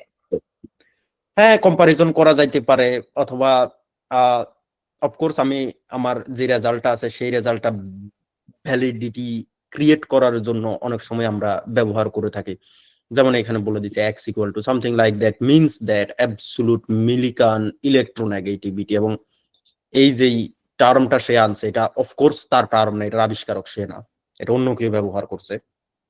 যেহেতু সে এটা ব্যবহার করছে, আমিও ব্যবহার করতে যাচ্ছি, সুতরাং আমি এখানে একটা রেফারেন্স দিয়ে যাইতে হবে, বা আমার রেজাল্টটাকে ভ্যালিডিটি নিয়ে আসার জন্য যে এই ধরনের রেজাল্টই পাওয়া যায় বা এই ডেটাটা এখানে কনসিস্টেন্ট। এখানে একটা জিনিস আছে, সেটা হচ্ছে গিয়ে কনসিস্টেন্ট মানে হচ্ছে এক্স্যাক্টলি ওইরকম আসবে, বিষয়টা এরকম না। আমি একটু যদি বুঝাই, I don't know if they have that graph or not. ওকে, আমি কনসিস্টেন্সি, রেজাল্টের কনসিস্টেন্সি বোঝানোর জন্য আমি একটু এই গ্রাফটাকে একটু ফলো করি। এখন সি ওভার সি নট এবং ইরাডিয়েশন টাইম, এখানে এক্স ওয়াই অক্ষে দুটা গ্রাফ টানা হয়েছে, একটা গ্রাফ টানা হয়েছে। আমি ধরে নিলাম যে আমার রেজাল্ট আমি গ্রাফে আনতে পারি, নাও আনতে পারি। যদি বোঝা যায় যে না গ্রাফে আনলে জিনিসটা বোঝার জন্য সুবিধা হবে, তাহলে অফকোর্স গ্রাফে নিয়ে আসা বেটার হবে। আমি ধরে নিলাম যে আমি যেই রেজাল্টটা ব্যবহার করে যাচ্ছি সেটা আমি গ্রাফে ব্যবহার করব, ফাইন। এখন ফর এক্সাম্পল এই লাইনটা একটু ফলো করি আমরা, এই লাইনটা, এই যে লাইনটার উপর দিয়ে আমি যাচ্ছি এই লাইনটা ফলো করি আমরা, এই সিঙ্গেল উপরের লাইনটা। এখন এই লাইনটা কি ট্রেন্ড প্রকাশ করতেছে? এই লাইনটা ট্রেন্ড হচ্ছে গিয়ে ওভার দ্য টাইম, মানে এখানে ইরাডিয়েশন টাইম অফকোর্স মিনিটে দেয়া আছে এটা, তার মানে এটা 0 থেকে শুরু করে 60 মিনিট পর্যন্ত এটা রান করা হয়েছে। রান করার পরে কি হয়েছে আমরা যদি দেখি, এখানে একটু ফলো করলে ওভার দ্য পিরিয়ড এটা হচ্ছে গিয়ে স্লাইটলি ডিক্রিজ হয়েছে, এটা এই ভ্যালুটা স্লাইটলি ডিক্রিজ হয়েছে। এখন কথা হচ্ছে গিয়ে আমার ভ্যালুটা আমি এখানে পাই নাই, 1 থেকে শুরু হয়ে হোয়াটএভার 0.85 সামথিং লাইক দ্যাট সম্ভবত এখানে গিয়ে শেষ হয়েছে এটা। কিন্তু আমার ডেটাটা এখান থেকে শুরু হয় না, আমার ডেটাটা শুরু হয়েছে 4 থেকে, আমি ধরলাম এখানে 0.4 থেকে, 0.4 থেকে শুরু হয়ে এরকম করে নিচের দিকে গেছে। এখন এখানে বুঝতে হবে রেজাল্টের কনসিস্টেন্সি বুঝাচ্ছি আমি, আমি রেজাল্টের সিমিলারিটি বলতেছি না, আমি বলতেছি কনসিস্টেন্সি। দুইটা জিনিস একটা একটা সিনোনিম না কিন্তু এগুলা। কনসিস্টেন্সি মানে হচ্ছে গিয়ে আমার ডেটাটা আমি ধরে নিলাম এখানে 4 থেকে শুরু হয়ে একদম এখানে শূন্যের দিকে চলে আসলো, আমি ধরে নিলাম এটা আমার গ্রাফটা। কিন্তু উপরের যে লাল গ্রাফটার কথা আমরা এতক্ষণ বলতেছিলাম, এই জিনিসটাও কিন্তু আমরা যদি লক্ষ্য করি তাহলে দেখবো যে এটা 1 থেকে শুরু করে 0.85, মানে এটা নিচের দিকে নামছে। আমি এই ট্রেন্ডটার কথা বলতেছি, এই ট্রেন্ডটা এটা নিচের দিকে আসতেছে গ্রাফটা। এখন আমার ডেটা যদি 0.4 থেকে শুরু করে যদি এই দিকে যদি আসে, তাহলে আমার রেজাল্ট কিন্তু আগের রেজাল্টের সাথে এটা কনসিস্টেন্ট। হ্যাঁ, আমারটা যেই ডেটাটা আমি পাইছি সেটা নিউমেরিক্যালি উপরে নিচে আছে, নিউমেরিক্যালি উপরে নিচে মানে হচ্ছে গিয়ে গ্রাফ পেপারের মধ্যে সেটা হয়তো উপরে নিচে আছে। কিন্তু একটা জিনিস সত্য, সেটা হচ্ছে গিয়ে তাদেরটা যেরকম ওভার দা টাইম এটা ডিক্রিজ হয়েছে, আমারটাও ওভার দা টাইম এটা ডাউনের দিকে গেছে। এটা দ্যাট মিনস এই দুইটা গ্রাফ কনসিস্টেন্ট, একদম উপরের লাল লাইনটা এবং আমি যে সবুজ লাইনটা টানছি এই দুইটা লাইন কনসিস্টেন্ট। এখন কেউ লাল লাইনটা পাইছে কাজ করার পরে 60 মিনিটে, এখন আমি কাজ করার পরে 0.4 থেকে শুরু করে এই যে আমি যে লাইনটার কথা এখানে বলতেছি, এই জায়গাটা উপরের লাল লাইনের সাথে ইনফ্যাক্ট এটা সবগুলোর সাথে কনসিস্টেন্ট আমার রেজাল্টটা। কারণ হচ্ছে কি আমি যদি দেখি নিচের যে গ্রাফগুলোকে আমরা তখন ওমিট করে যাচ্ছিলাম, এগুলোও কিন্তু সেম ট্রেন্ড ফলো করতেছে। যদি আমরা দেখি এই যে এগুলো সবগুলো কিন্তু ওভার দ্য টাইম এগুলো সবগুলো কমতেছে, এগুলা সবগুলো কমতেছে এগুলা, এবং যত টাইম বাড়তেছে এগুলো সব নিচের দিকে আসতেছে। তার মানে আমার একটা যদি এখান থেকে শুরু হয়ে যদি এদিকে যদি আসে, তাহলে আমার রেজাল্টটাও তাদের সাথে কনসিস্টেন্ট। কারণ হচ্ছে কি তাদেরটা ওভার দ্য টাইম ডিক্রিজ হয়েছে, আমারটাও ডিক্রিজ হয়েছে।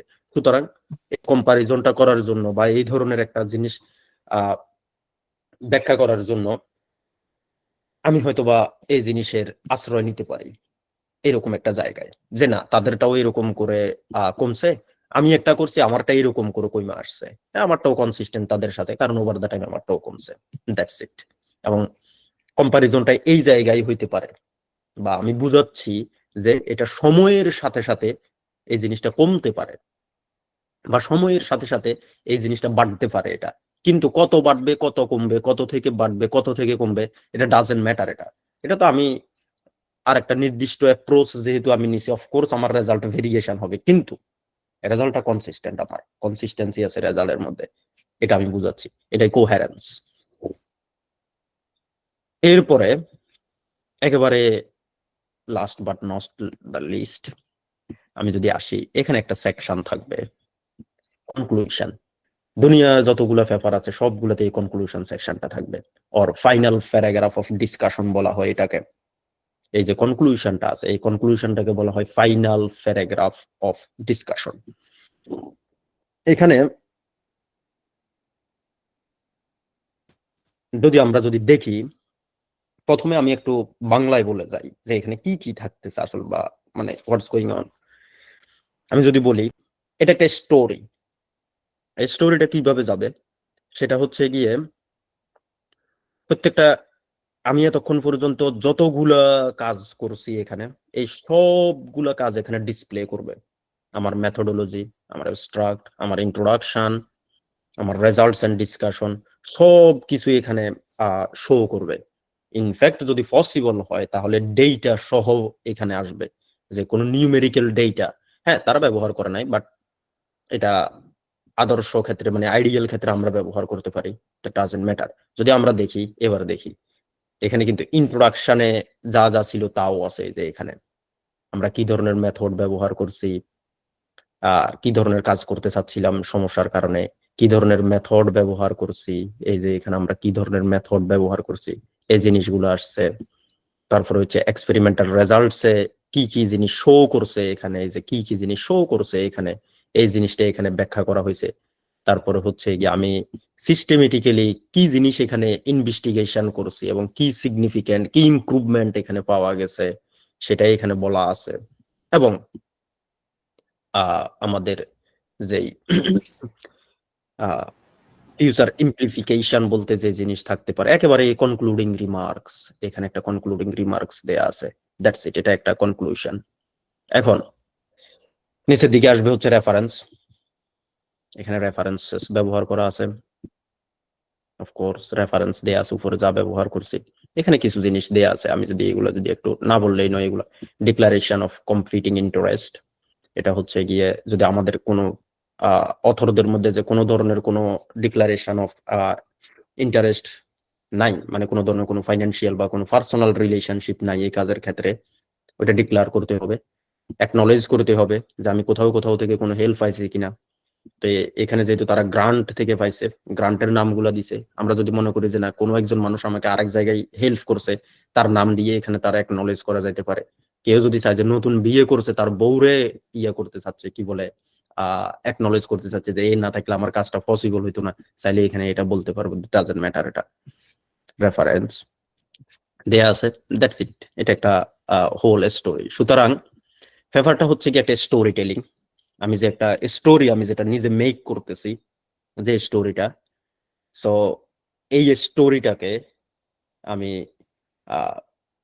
যখন একটা সাইন্টিফিক ভাবে with results and proof and explanation যখন আমি এটাকে যখন ব্যাখ্যা করতে যখন যাব বা ডকুমেন্টেশন করতে যখন যাব একটা রিডারের জন্য, ঠিক কিভাবে জিনিসটা যাবে বা কি ধরনের ফ্লো এখানে প্রকাশ পাবে আমার পেপারের মধ্যে, লিখতে গিয়ে 19-20 15-20 এদিক সেদিক হবেই, এটা এটা কোনো ম্যাটার না, এটা প্রত্যেকের ডিফারেন্ট স্টাইল আছে লেখার, ওই স্টাইলটা এখানে উঠে আসতে পারে, এটাও কোনো বিষয় না। কিন্তু আমার স্টোরিটা হইতে হবে হচ্ছে গিয়ে ইউনিভার্সালি অ্যাকসেপ্টেড, যে একটা প্যাটার্ন আছে পেপার লেখার, সেই ওয়েতে আমার স্টোরিটা টেল করতে হবে। যেহেতু আমি একটা স্টোরি মেক করছি এখানে আলটিমেটলি, কারণ আমি পেপার মেক করছি মানে আমি একটা স্টোরি মেক করছি এখানে। স্টোরিটা যেহেতু আমি মেক করছি, এই স্টোরিটা মানুষ যখন পড়তে যখন যাবে সে যাতে বুঝে যাতে যায় স্টোরির কোন জায়গায় কেমন থাকবে। একজন মানুষ যার পেপার সম্পর্কে অভিজ্ঞতা আছে সে জানে যে ইন্ট্রোডাকশনের ঠিক কোন জায়গায় গেলে আমি কি পাবো, এবং রেজাল্টস এন্ড ডিসকাশনের কোন জায়গায় গেলে আমি ঠিক কি জিনিস, কোন ধরনের এক্সপ্লেনেশন থাকবো। এটা এই প্যাটার্নটা ক্রিয়েট করা হয়েছে যাতে করে কোনো ধরনের কোনো র্যান্ডমনেস কমানোর জন্য। মানে একটা পেপার লিখতে গেলে যদি এই ধরনের কোনো প্যাটার্ন যদি না থাকে তাহলে এখানে একটা র্যান্ডমনেস ফুটে উঠবে, যে একটা একজন দেখা যাবে যে এক এক ভাবে লিখতেছে, কারো ডেটে উপরে চলে গেছে, কারো যার যেখানে খুশি সে ওইখানে লিখবে। সো এই র্যান্ডমনেসটা ঠিক করার জন্য এটা একটা প্যাটার্ন এখানে ইয়ে করা আছে। এখান দিয়ে এই আউটলাইনটা ফলো করে যাবে এবং প্রত্যেকটা প্যারাগ্রাফ এখানে নির্দিষ্ট যে এই প্যারাগ্রাফে কি ধরনের জিনিস ডিসকাস করা হবে। সুতরাং আমি যখন প্রথম ওয়ার্ডটা যখন দেখব প্যারাগ্রাফের, আমি নিশ্চিতভাবে জানি যে এটা শেষ দিকে কি ব্যাখ্যা করা হবে, কারণ আমি জানি যে পেপারের প্যাটার্ন কি হইতে পারে। সো এটা হচ্ছে গিয়ে একটা ইয়া। আর আমরা যারা রেফারেন্স ব্যবহার করব, কেউ ইন্ড নোট ব্যবহার করতে পারে, কেউ হোয়াট এভার যা যা আছে। আমি বলবো যে হচ্ছে গিয়ে এলসেভিয়ারের মেন্ডেলিটা সম্ভবত ফ্রি আছে, মেন্ডেলিটা ব্যবহার করা যাইতে পারে। মেন্ডেলি ব্যবহার করাই আমার কাছে বেশি মনে হয়, যেহেতু আমরা ওইখানে বাংলাদেশে যারা আছি, আমি যদি ভুল যদি না করি তাহলে আমরা সবাই উইন্ডোজ ব্যবহার করি, কেউ ওই ম্যাকবুক আমরা ব্যবহার করি না। আর যদি ম্যাকবুকও যদি আমরা যদি ব্যবহার যদি করি, এটাও কোনো ম্যাটার করবে না কোনো কিছুই। ম্যাকবুক ব্যবহার করলেও আমি ইয়ে ব্যবহার করতে পারি, মেন্ডেলি ব্যবহার করতে পারি। এন্ড ভাইয়া আরেকবার কি অ্যাপসের নামটা বলা যাবে? আমি শেয়ার দিচ্ছি এটা দাঁড়াও। এই যে মেন্ডেলি লিখে সার্চ হবে, মেন্ডেলি রেফারেন্স ম্যানেজিং সফটওয়্যার মেন্ডেলি। এখানে নিচে দিয়ে একটা সেকশন আছে ডাউনলোড মেন্ডেলি। মেন্ডেলি ডাউনলোড করার পরে এটা আমাদের ওয়ার্ড ফাইলের মধ্যে এটা ফ্লাগ করা যাবে। জাস্ট একটা ইউটিউব ভিডিও দেখে নিলেই হবে, সম্ভবত 1 মিনিটের একটা ইউটিউব ভিডিও হবে। যার কাছে নাই সে তারা অফকোর্স মেন্ডেলি কিভাবে ব্যবহার করতে হয় কিভাবে ব্যবহার করতে হয় না। আমি ইন্ড নোটের কথা বলবো না, আমি কোনো বাংলাদেশে ইন্ড নোট যদি কেউ যদি চালাইতে হয় অফকোর্স আমি জানি যে তাকে ক্র্যাক ভার্সন চালাইতে হবে। সো আমি কোনো এখানে বসে আমি কাউকে ইলিগাল কোনো কিছু ব্যবহার করার জন্য উৎসাহিত করতে পারি না। সো হিসেবে আমি মেন্ডেলির কথা বলতে পারি, এবং এটা ফ্রি এবং ইজি টু ইউজ। আমার সারা জীবন আমি ব্যবহার করে আসছি, কম না হলেও আমি প্রায় 4-5 হাজার সাইটেশন এটা দিয়ে মেক করে আসছি। সো এটা ইজি টু ইউজ। ভাইয়া আমাদের কিছু কোয়েশ্চেন আমরা, আপনি যদি অনুমতি দেন তাহলে আমরা চ্যাট বক্স অন করে দিলে সবাই কোয়েশ্চেন গুলো ওখানেই দিতে পারবে। আর কিছু কুইক কোয়েশ্চেন আমাদের আগেই আছে, এগুলা যদি আপনি অনুমতি দেন আমরা করতে পারি। Sure sure. বৃষ্টি আপু আপনি কি আছেন? হ্যাঁ আপু আছে। আপু আপনি একটু কোয়েশ্চেন গুলো যদি আস্ক করতেন। ওকে ভাইয়া, আমাদের একজন কোশ্চেন করেছে যে আর্টিকেল এন্ড রিসার্চ পেপারের মধ্যে বেসিক কি পার্থক্য আছে, এবং উনি হচ্ছে কেমিস্ট্রি থেকে পড়াশোনা করেছেন, মেডিসিন বা ড্রাগস বা পরিবেশ বিষয়ের উপর কি গবেষণা করতে পারবেন। এটা হচ্ছে ওনার কোশ্চেনটা ছিল। আসল কথা হচ্ছে গিয়ে আর্টিকেল রিসার্চ পেপার সেম জিনিস। কারণ হচ্ছে গিয়ে আমরা এতক্ষণ পর্যন্ত আমরা যতগুলোর কথাই বলছি আমরা সব রিসার্চ আর্টিকেলের কথাই বলতেছি। আমি একটি স্ক্রিন শেয়ার যদি দিই, প্রবলি আমার মনে হয় একেবারে উপরের দিক দিয়ে আমরা এটা দেখি নাই। সেম জিনিস, জাস্ট কয়েকটা ফ্যান্সি ওয়ার্ড ব্যবহার করা আর কি। এটা আর্টিকেলের একটা ধাপ, কমিউনিকেশন। এটা একটা টাইপস। এটা কমিউনিকেশন মানে হচ্ছে গিয়ে এখানে লেখাটাকে as short as possible তারা লিখবে। এখানে অফকোর্স পুরো পেপারটা নাই, আমি বলতে পারি না যে এটা পুরো পেপার আছে। এটা এখানে ওপেন রিসার্চ দিলে পুরো পেপারটা আসতো, বাট এখানে শুধুমাত্র অ্যাবস্ট্রাক্ট আমরা দেখতে পারি, মানে ফ্রি ভার্সনে আমরা যতদূর পর্যন্ত দেখতে পারি। দূর পর্যন্ত আমরা এখানে দেখতে পারবো। সো আমি যদি আরেকটু ক্লিয়ার যদি করি, আমি প্রবাবলি একটা পেপার হলেও এখানে খুঁজে পাবো যেখানে লেখা থাকবে আহ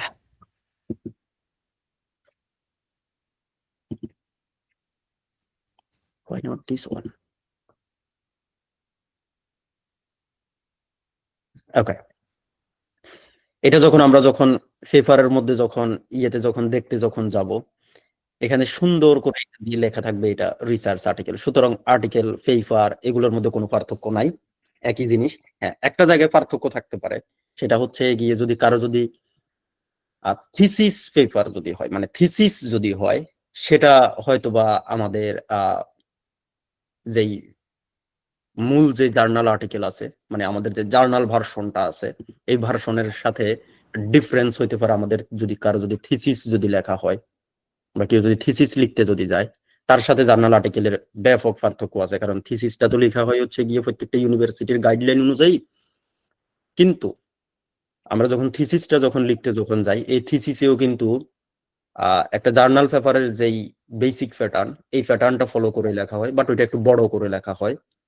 কিন্তু ওই থিসিস পেপারটাকে আমরা যখন একটা যখন আর্টিকেলে যখন কনভার্ট যখন করব, তখন আমরা আজকে যেই পর্যন্ত আলোচনা করছি এর ভিতরে কনভার্ট করব। কারণ হচ্ছে গিয়ে আমার হাতে একটা থিসিস পেপার অ্যাবস্ট্রাক্ট থাকবে, টাইটেল থাকবে, কিওয়ার্ডস থাকবে, রেফারেন্স থাকবে, রেজাল্টস এন্ড ডিসকাশন থাকবে, আলটিমেটলি সবকিছু আছে, ইন্ট্রোডাকশন আছে, সবকিছুই আছে। সুতরাং ওইখান কি কোনো ওয়ার্ড লিমিটেশন আছে যে থিসিসে আমি এত হাজার ওয়ার্ড ইউজ করতে পারবো, আর্টিকেলে এত হাজার, বা রিসার্চে এত হাজার ওয়ার্ড ইউজ করতে পারবো, এই লিমিটেশনটা কি আসলে? থিসিস পেপারটা পুরোটাই ইউনিভার্সিটি জানবে, ওইটা আমাদের কারোরই জানার কোনো সুযোগ নাই। এবং যে তার সুপারভাইজার থাকবেন, উনি বলবেন যে এটা কত পেজের মধ্যে লেখা হইতে পারে বা কত পেজ পর্যন্ত তারা এটা এক্সটেন্ড করতে পারবে। যেমন আমি দেখছি আমাদের ইউনিভার্সিটিতে হচ্ছে গিয়ে একটা মাস্টার্স এর থিসিস, হোয়াটএভার তারা যাই করছে আর কি। আমি যখন চট্টগ্রাম ছিলাম তখনকার কথা, বাংলাদেশে যখন ছিলাম তখনকার কথা বলতেছি। সো ওই একটা মাস্টার্স এর থিসিস লিখছে প্রায় 300 পেজ জুড়ে। কিন্তু আমাদের এখানে আমি আস্তে আস্তে আমাদের ল্যাব পিএইচডি করে বাইর হয়েছে হচ্ছে গিয়ে 2 জন। একজনের থিসিস পেপার ছিল 80 পেজ, আরেকজনের ছিল 70 পেজ। সুতরাং 70 পেজে কারো পিএইচডি হয়ে গেছে, আর 350 পেজেও কেউ হয়তোবা মাস্টার্সের থিসিস জমা দিয়ে A+ পাইতে তার কষ্ট হয়ে যাবে আর কি। পার্থক্যটাই এখানেই আর কি। কিন্তু সবকিছুর স্ট্রাকচার সেম। থিসিস পেপারের স্ট্রাকচার বাংলাদেশে লেখা হোক আর আফ্রিকার কোনো দেশে লেখা হোক, সেম স্ট্রাকচার ফলো করা হবে। অ্যাবস্ট্রাক্ট থিসিসের টাইটেল থাকবে, অ্যাবস্ট্রাক্ট থাকবে, প্রথম দিকে অ্যাকনলেজমেন্ট থাকে থিসিসের, ওইটা থাকবে। তারপরে আমি মাস্টার্সে থিসিস করি না, আমি মাস্টার্স করি না, সুতরাং আমার আইডিয়া না। বাট আমি যতদূর পর্যন্ত মানুষের থিসিস বুক গুলো দেখছি ওইখান থেকে আমি বলতেছি। তারপরে হচ্ছে গিয়ে ওইখানে একটা ইন্ট্রোডাকশন থাকবে, ওইখানে ইন্ট্রোডাকশনের বদলে লেখা হয় শুধুমাত্র লিটারেচার রিভিউ। সেম জিনিস এখানে ইন্ট্রোডাকশন বলতে আমরা লিটারেচার রিভিউকে ইন্ট্রোডাকশন হিসেবেই বুঝি, এবং আমরা আলটিমেটলি লিটারেচার রিভিউই করছি ইন্ট্রোডাকশনের মধ্যে, বাট খুবই ছোট পরিসরে, মানে খুবই সিলেক্টিভ একটা ওয়েতে আমরা করছি কাজটা, যাতে এটা অ্যাজ শর্ট অ্যাজ পসিবল, মানে যতটা শর্টের ভিতরে, মানে এটার একটা ইংরেজি ওয়ার্ড আছে, এটাকে বলা হচ্ছে ল্যাকোনিক, মানে হচ্ছে গিয়ে অল্প কথায় বেশি কথা, মানে যত কমের মধ্যে যত বেশি কথা আমি বলতে পারি, যত কমের মধ্যে যত বেশি কথা আমি বলে দিতে পারি। সো এটা কমপ্লিটলি ডিপেন্ড করবে। কিন্তু রিসার্চ আর্টিকেলের ক্ষেত্রে এটা হয়তো বা কত হইতে পারে, আমি হয়তো 2-4 হাজার ওয়ার্ডের মধ্যে একটা রিসার্চ আর্টিকেল শেষ হয়ে যায়। এটার বড় ধরনের কোনো রেস্ট্রিকশন থাকার কথা না, বা এত বড় আর্টিকেল কারো লিখতে পারারও কথা নয় আর কি। রিভিউ আর্টিকেলের ক্ষেত্রে ডিফারেন্স হইতে পারে, আমি জানি না সবার হাতে সময় আছে কিনা, তাহলে আমি রিভিউ আর্টিকেল নিয়ে একটু হয়তো বা আলোচনা করতে পারি, খুবই ভেরি বেসিক লেভেলে একটু আলোচনা করলে ভালো হয়, আমাদের 2-3টা কোয়েশ্চেন রিভিউ আর্টিকেল নিয়েই আসছে। ওকে, আমি দেখি যে আমি একটা আমার কোনো রিভিউ আর্টিকেল আমি খুঁজে পাই কিনা, আমাকে একটু সময় দিতে হবে। তার মধ্যে আমি আরেকটা কোশ্চেন করে নিতে চাচ্ছি ভাইয়া, আপনি তো ম্যান্ডেলি আমাদেরকে প্রেফার করেছেন, আমরা অনেকেই জোটেরও ইউজ করি, তো জোটেরও আর মেন্ডিলের মধ্যে মানে কোনটা better option? Of course, Mendeley better option. Why not? Mendeley better option. In fact জোটেরও বেটার অপশন। আমি কোনোটাকে ইয়ে করতে পারি না, দুইটাই বেটার অপশন। এখানে দুইটাই ভালো অপশন, খুবই সুন্দর অপশন দুইটাই। ভাইয়া এখানে আরেকটা কোয়েশ্চেন আসছে, যেটা এটার বাইরে আসলে বলা হয়েছে কি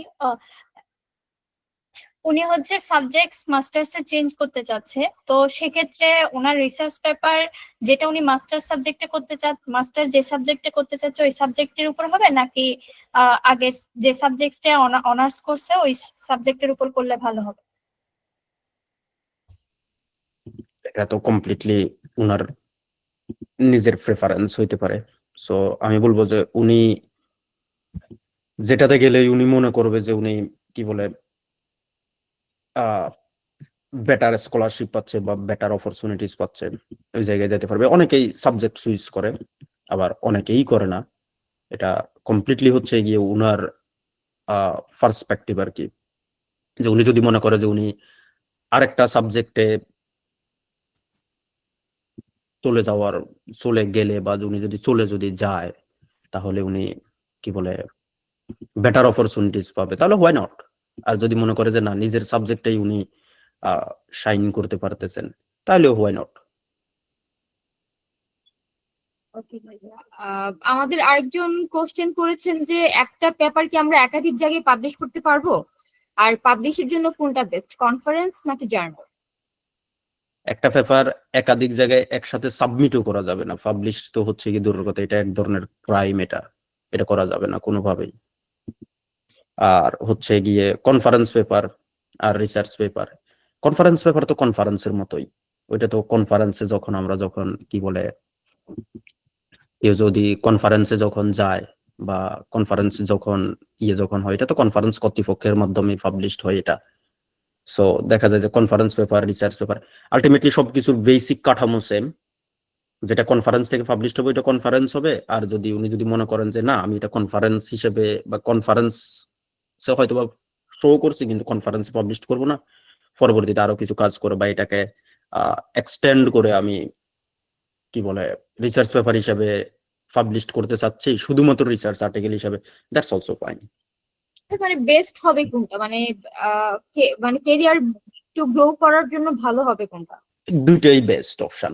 অফকোর্স আমি অনেক বড় বড় প্রফেসরদের হিউজ পরিমাণ কনফারেন্স পেপার আমি দেখছি।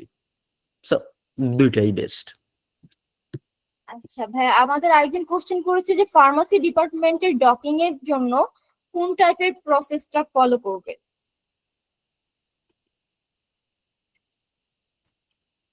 কোন টাইপের প্রসেস বলতে হচ্ছে গিয়ে, আমি যদি ভুল না করি তাহলে উনি হয়তো বা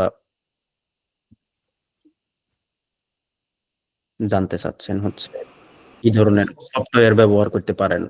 আমি যদি ভুল না করি হয়তো এই ধরনের কিছু জিজ্ঞেস করছি। সম্ভবত উনি এক্স্যাক্টলি কিছু বলেনি, ওনার কোশ্চেনটা এই টাইপের ছিল আর কি। ডকিং প্রশ্নটা কি? ডকিং? হ্যাঁ, ডকিং এর জন্য। উনি মেবি ভাইয়া ওই যে অটোডক বিনা আছে, আর একটা হচ্ছে এই ডিসকভার স্টুডিও আছে সম্ভবত। ডিসকভার স্টুডিও নাকি একটা সফটওয়্যার আছে যেটা দিয়ে ডকিং করে। এগুলো মূলত ভাইয়া ওই যে ড্রাগ ডিজাইনিং এর যে কাজগুলো ওগুলাই আর কি। আচ্ছা আচ্ছা আচ্ছা আচ্ছা, এটা দুইটাই ভালো। কি বলে অটোডকও ভালো, ভালো, ডিসকভারও ভালো, দুইটাই ভালো। দরকার হচ্ছে গিয়ে জাস্ট প্রপার সেট আপটা দেওয়াই হচ্ছে গিয়ে ওনার দরকার। আমার কাছে মনে হয় যে দুইটাই ভালো, দুইটাই তো অ্যাকসেপ্টেড ভার্সন। একটা হচ্ছে পাইরেক্স আর একটা হচ্ছে এই অটোডক বিনা। তো পাইরেক্স এর ভিতরে হচ্ছে অটোডক বিনাটা ভাইয়া ইনস্টল করা থাকে আর কি। আর এমনি স্পেসিফিক ডকিং এর জন্য অটোডক বিনা ভালো, বা ওটা দিয়ে একটু স্পেসিফিক জায়গায় ডকিং করা যায়। আর পাইরেক্স হচ্ছে র্যান্ডমলি যে জায়গায় একটি সাইট থাকে ওখানে করে দিয়ে ডকিং করে দেয় আর কি।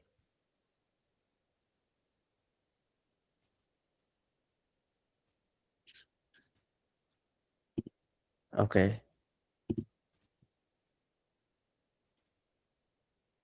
আর কোন ধরনের কোন কোশ্চেন আছে কারো, আমরা যেটা নিয়ে আলোচনা করতে পারি?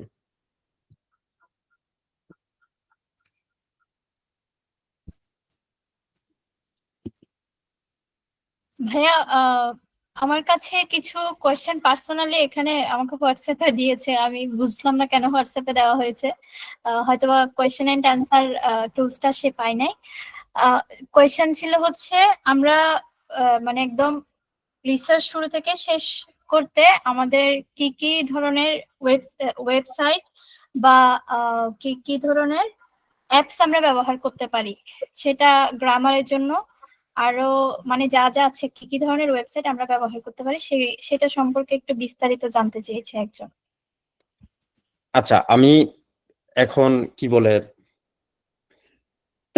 ক্লিয়ারলি শিওর না যে সাইহাব এখন রান করে কিনা আসলে বাংলাদেশে।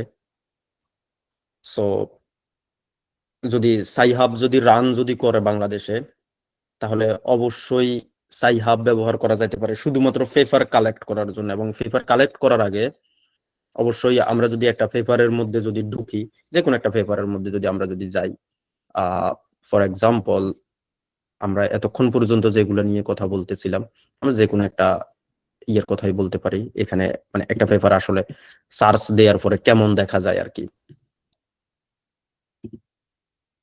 আমি জানি না এটা তো কতদূর পর্যন্ত দেয়া আছে।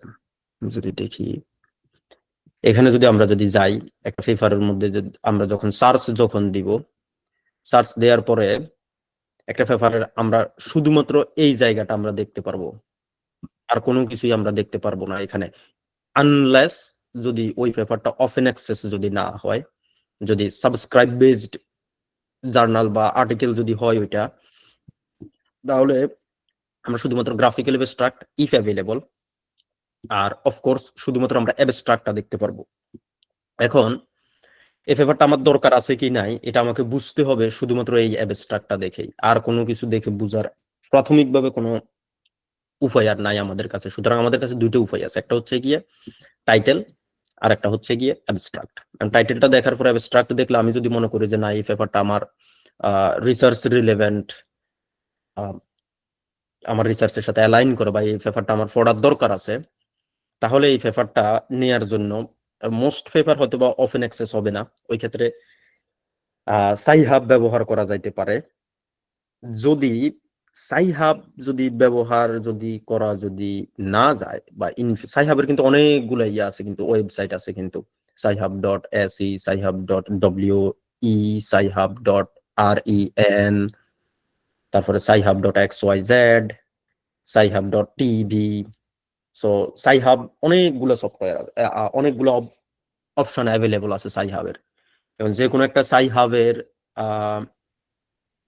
ইয়ে নিয়ে যেতে পারে, যেহেতু বাংলাদেশের মোস্ট অফ দ্য জায়গায় কোনো সাবস্ক্রিপশন নাই, সুতরাং সাইহাব থেকে নেওয়া যাইতে পারে, আর্টিকেলটা কালেক্ট করা যেতে পারে। অথবা নতুন একটা প্ল্যাটফর্ম আসছে, এটা আমি যদি ভুল যদি না করি, সাই.নেট .xyz অথবা সাইনেট.xyz। এটা জাস্ট সাইহাবের মতোই লিখতে হবে, দেখতে দেখা যাবে। আমি দেখি আমার এখানে এটা ওপেন হয় কিনা, আমি জানি না এটা কতদূর পর্যন্ত আমার জন্য সিকিউর হবে এখানে সার্চ দেওয়া।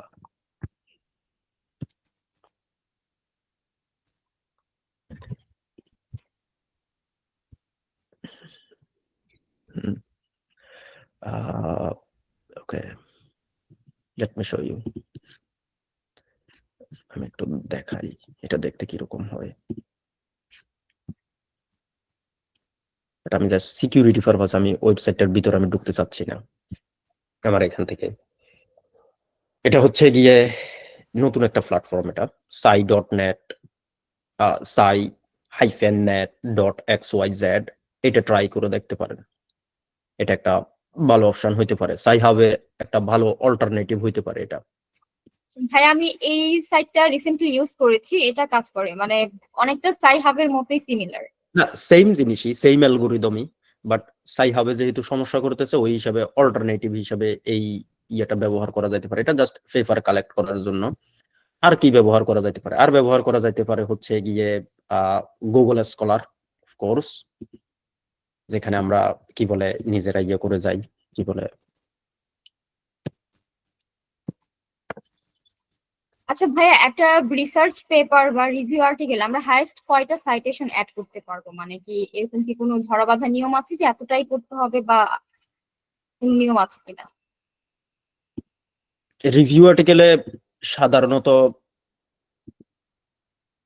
বড় কোনো বাধা ধরা থাকে না, বাট কিছু কিছু জায়গায় থাকে যে 100টার বেশি করা যাবে না, বা 200টার বেশি করা যাবে না, রেফারেন্স ব্যবহার করা যাবে না, বা 300টার বেশি করা যাবে না।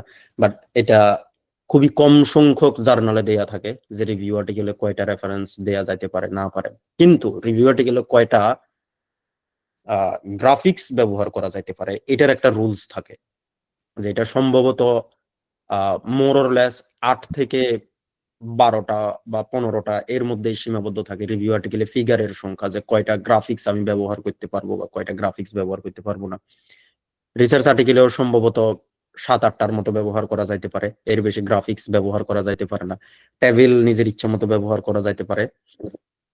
সো রেফারেন্স নিয়ে বড় কোনো ঝামেলা নাই যে কয়টা রেফারেন্স ব্যবহার করা যাবে, কয়টা রেফারেন্স ব্যবহার করা যাবে না। আমার কাছে মনে হয় যে রিসার্চ আর্টিকেলে অ্যাটলিস্ট 100টা পর্যন্ত তো ব্যবহার করা যাবে। মানে 100টা তো কেউ ব্যবহার করে না, সর্বোচ্চ 50-60টার মধ্যেই রিসার্চ আর্টিকেল অটোমেটিক্যালি সীমাবদ্ধ হয়ে যায়। সো রেফারেন্স কয়টা ব্যবহার করতে হবে এটা নিয়ে কোনো ইয়ে করার কোনো দরকার নাই। আহ, আমি অডিয়েন্সকে একটু রিকোয়েস্ট করব, আপনাদের যদি কারো কোনো কোশ্চেন থাকে তাহলে কাইন্ডলি আপনারা হ্যান্ড রাইজ করবেন। আমরা আপনাদের নাম ডেকে নিলে আপনারা মাইক্রোফোনটা অফ করে ভাইয়াকে কোশ্চেন করতে পারবেন। যাদের একটু আমার কাছে মনে হয় এখনো গুগল স্কলারের সাথে পরিচিত, যারা কোশ্চেন করতে পারেন, আমি মাঝখান দিয়ে একটু কথা বলতেছি, সমস্যা নাই, আমরা কোশ্চেনে ফিরে যাবো। যাদের এরকম গুগল স্কলারে একেবারে বিজনেস অ্যাডমিনিস্ট্রেশন থেকে শুরু করে সায়েন্স থেকে শুরু করে হোয়াট এভার যে কোনো জিনিস হইতে পারে, গুগল স্কলারে সার্চ দিয়ে দেওয়া যেতে পারে। এখানে একটা সার্চ বার দেয়া আছে গুগলের মতোই সেমই, জাস্ট এখানে কিওয়ার্ডস গুলা দিয়ে দিলেই দিয়ে সার্চ দিলেই এখানে অটোমেটিক ইন্টারফেসে যা যা রিলেভেন্ট পেপার আছে মোটামুটি সবকিছুই এখানে পাওয়া যাবে। সো গুগল স্কলার ব্যবহার করা যাইতে পারে জাস্ট পেপার সার্চ করার জন্য। আর পেপার নেওয়ার জন্য আমি আগেই বলছি, যদি আনলেস এটা যদি ইয়ে না হয়, কি বলে,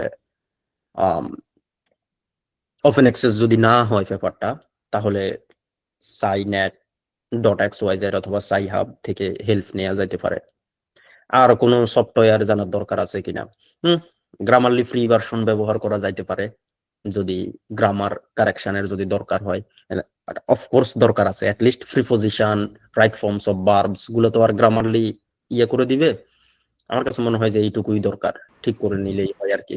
বাট কোনোভাবেই কোনো লেখা চ্যাট জিপিটিতে দেওয়ার কোনো প্রয়োজনীয়তা নাই ইন কেস এটা, কারণ চ্যাট জিপিটিতে গ্রামারলি থেকে যদি আমরা কপি করে পেস্ট করি অ্যাগেইন, তাহলে ওটা কি আমাদের প্লাগারিজমে কোনো সমস্যা হবে? না না না না, গ্রামারলি প্লেগারিজমের সমস্যা করবে না, গ্রামারলিতে সমস্যা নাই। ভাইয়া, এডিটপ্যাড বলে একটা ওয়েবসাইট আছে যেখানে থেকে আমরা গ্রামার এবং প্লাগারিজম দুটাই চেক করতে পারি, এইটা কি আপনি সাজেস্ট করবেন? এটাও করা যায়, ওরাও তো সেভ করে না, ওদের অ্যালগরিদমে এটা অনলাইনে সেভ হয় না, সো ওইটা ব্যবহার করা যাইতে পারে। বাট আমি বলবো যে যাদের একেবারে ইজি অপশন হচ্ছে গিয়ে গ্রামারলি। আমি গ্রামারলির ইন্টারফেসটা একটু দেখাই, অনেকে হয়তো বা গ্রামারলির ইন্টারফেসের সাথে পরিচিত না।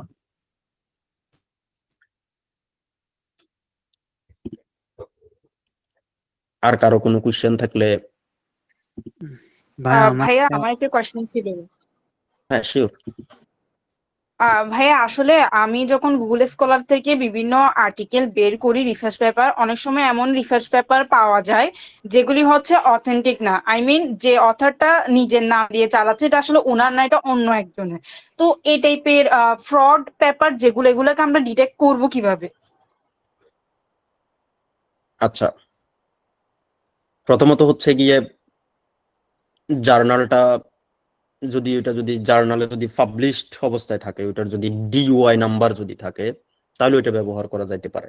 প্রত্যেকটা জার্নালে একটা ডিওআই নাম্বার দেয়া আছে, যদি ডিওআই নাম্বার যদি থাকে ওইটা ব্যবহার করা যাইতে পারে। মানে অ্যাটলিস্ট এইটুক পর্যন্ত সেফ, যার ডিওআই নাম্বার আছে সেটা ব্যবহার করা যাইতে পারে।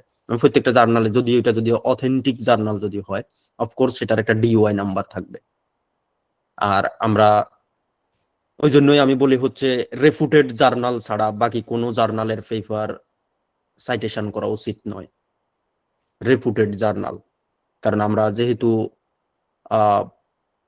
ইন্ট্রোডাকশনে আমরা মোস্টলি সাইটেশন ব্যবহার করি, আমি ধরে নিলাম যে আমি 20টা সাইটেশন ব্যবহার করবো ইন্ট্রোডাকশনে, সর্বোচ্চ হয়তো বা 20টা সাইটেশন ব্যবহার করবো, 20টা অনেক বেশি, আমি ধরে নিলাম ম্যাক্সিমাম মার্ক আমি 20টা ব্যবহার করব ইন্ট্রোডাকশনে, সাইটেশনস রেফারেন্স ব্যবহার করব। এই 20টা খুবই খুবই সতর্কভাবে চুজ করা উচিত ওই 20টা রেফারেন্স, কারণ এডিটর অফকোর্স ওই 20টা রেফারেন্সের ভিতর দিয়ে সে যাবে, মানে 20টা রেফারেন্স সে প্রথমে একবার চোখ বুলাই দেখবে যে যে জার্নালগুলোর কথা বলতেছে এই জার্নালগুলো আসলে এক্সিস্টিং জার্নাল কিনা বা জার্নালটা রেফুটেড কিনা, বা সে বুঝতে চেষ্টা করবে যে এই যে ধরনের কাজের কথা বলছে এই কাজগুলো আসলে ভালো কোনো জার্নালে আসলে পাবলিশড হইতো কিনা, বা আগের কোন কি ধরনের জার্নালে এই কাজগুলো পাবলিশড হয়, বা কি ধরনের জার্নাল সে এখানে রেফার করছে তার কাজটাকে ডিফেন্ড করার জন্য। সো আমি বলবো যে সবসময় রেফুটেড জার্নাল করার জন্য, কি বলে, চুজ করার জন্য। যারা কেমিস্ট্রিতে আছে তারা জানে যে তারা কোনগুলা চুজ করবে। অফকোর্স এসিএস এর যে কোনো আর্টিকেল হইতে পারে, মানে এসিএস এ তো এখানে সিরিজ অফ জার্নাল আছে এসিএস এর আন্ডারে, আমেরিকান কেমিক্যাল সোসাইটির আন্ডারে, এখান থেকে যে কোনোটা আছে, এটা কেমিস্ট্রি বায়োকেমিস্ট্রি থেকে শুরু করে ফার্মাসি ড্রাগ যতজন আছে সবার জন্য সেম, সবাই এসিএস ব্যবহার করে, আরএসসি ব্যবহার করে, নেসার ব্যবহার করে, সায়েন্স ব্যবহার করে। ইলসেভিয়ারের একদম উপরের দিকের জার্নালগুলো শুধুমাত্র, বাকিগুলো না। এলসেভিয়ারের উইলির সবগুলো জার্নাল ব্যবহার করা যেতে পারে, উইলি পাবলিকেশনের সব উইলির সব ব্যবহার করা যাইতে পারে। এখন উইলির ভিতরে আমি যদি ভুল না করি উইলির কাছে সব ধরনের জার্নাল আছে তাদের কাছে, সোশ্যাল সায়েন্স থেকে শুরু করে বিজনেস অ্যাডমিনিস্ট্রেশন থেকে শুরু করে সায়েন্স পর্যন্ত সবগুলো আছে, উইলির সবগুলো ব্যবহার করা যাইতে পারে। আর পলিটিক্যাল সায়েন্স সোশ্যাল সায়েন্সের গুলো আলাদা বলবো আমি, অবশ্যই আমেরিকান পলিটিক্যাল সায়েন্স সোসাইটি আছে, আমেরিকান সোশ্যাল সায়েন্স সোসাইটি আছে, ইউরোপিয়ান পলিটিক্যাল সায়েন্স সোসাইটি আছে, এগুলো সবগুলো জার্নালের নাম বলতেছি আমি। জার্নাল এগুলো ব্যবহার করা যেতে পারে, international journals on politics or international journal on social science এগুলো ব্যবহার করতে পারে। এনভায়রনমেন্টাল সায়েন্সের ক্ষেত্রে সেম এনভায়রনমেন্টাল জার্নাল গুলোই তো সেম জায়গায় আছে, এসিএস এর মধ্যে আছে, এসিএস এর সব জায়গায় পাওয়া যাবে। ইলসেভিয়ারের সবগুলো পেপার ব্যবহার করা যাইতে পারে।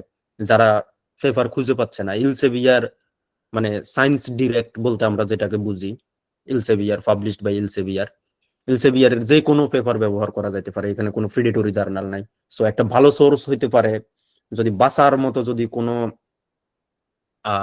অপশন যদি থাকে এটা হচ্ছে ইলসেভিয়ার। জিওলজি হইতে পারে, বোটানি হইতে পারে, জুলজি হইতে পারে, হোয়াটএভার যাই হোক না, এনভায়রনমেন্টাল সায়েন্স হইতে পারে। ইলসেভিয়ারের আন্ডারে সিরিজ অফ জার্নাল আছে তাদের কাছে। ইলসেভিয়ারের সবগুলো জার্নাল, কোনো জার্নাল প্রিডেটরি না। ইলসেভিয়ার নামে কিন্তু কোনো জার্নাল নেই, এটা একটা জাস্ট পাবলিশার এটা। সো ওদের আন্ডারে সব রকমের জার্নাল আছে। সো যদি কোনো সন্দেহ হয় সিমিলার আর্টিকেল অবশ্যই ইলসেভিয়ারের কোনো জার্নালের ক্ষেত্রে জার্নাল পাওয়া যাবে তাদের, ওইখান থেকে ব্যবহার করা যাইতে পারে। ওদের পাবলিশড সবগুলো যারা কোনোটাই প্রিডেটরি না, মোস্টলি কোনোটাই প্রিডেটরি না। সেম সিভিল ইঞ্জিনিয়ারিং হইতে পারে, সিভিল ইঞ্জিনিয়ারিং এর নেচার আছে, তো নেচার জিওলজি আছে, ওটা ব্যবহার করা যাইতে পারে। নেচার জিওলজি আছে। ইলেকট্রিক্যাল সায়েন্সের সেম, ফুড সায়েন্স ইঞ্জিনিয়ারিং এলসেভিয়ার ব্যবহার করা যাইতে পারে। অফকোর্স এসিএস ব্যবহার করতে পারবে, নেচারের ব্যবহার করতে পারবে তারা।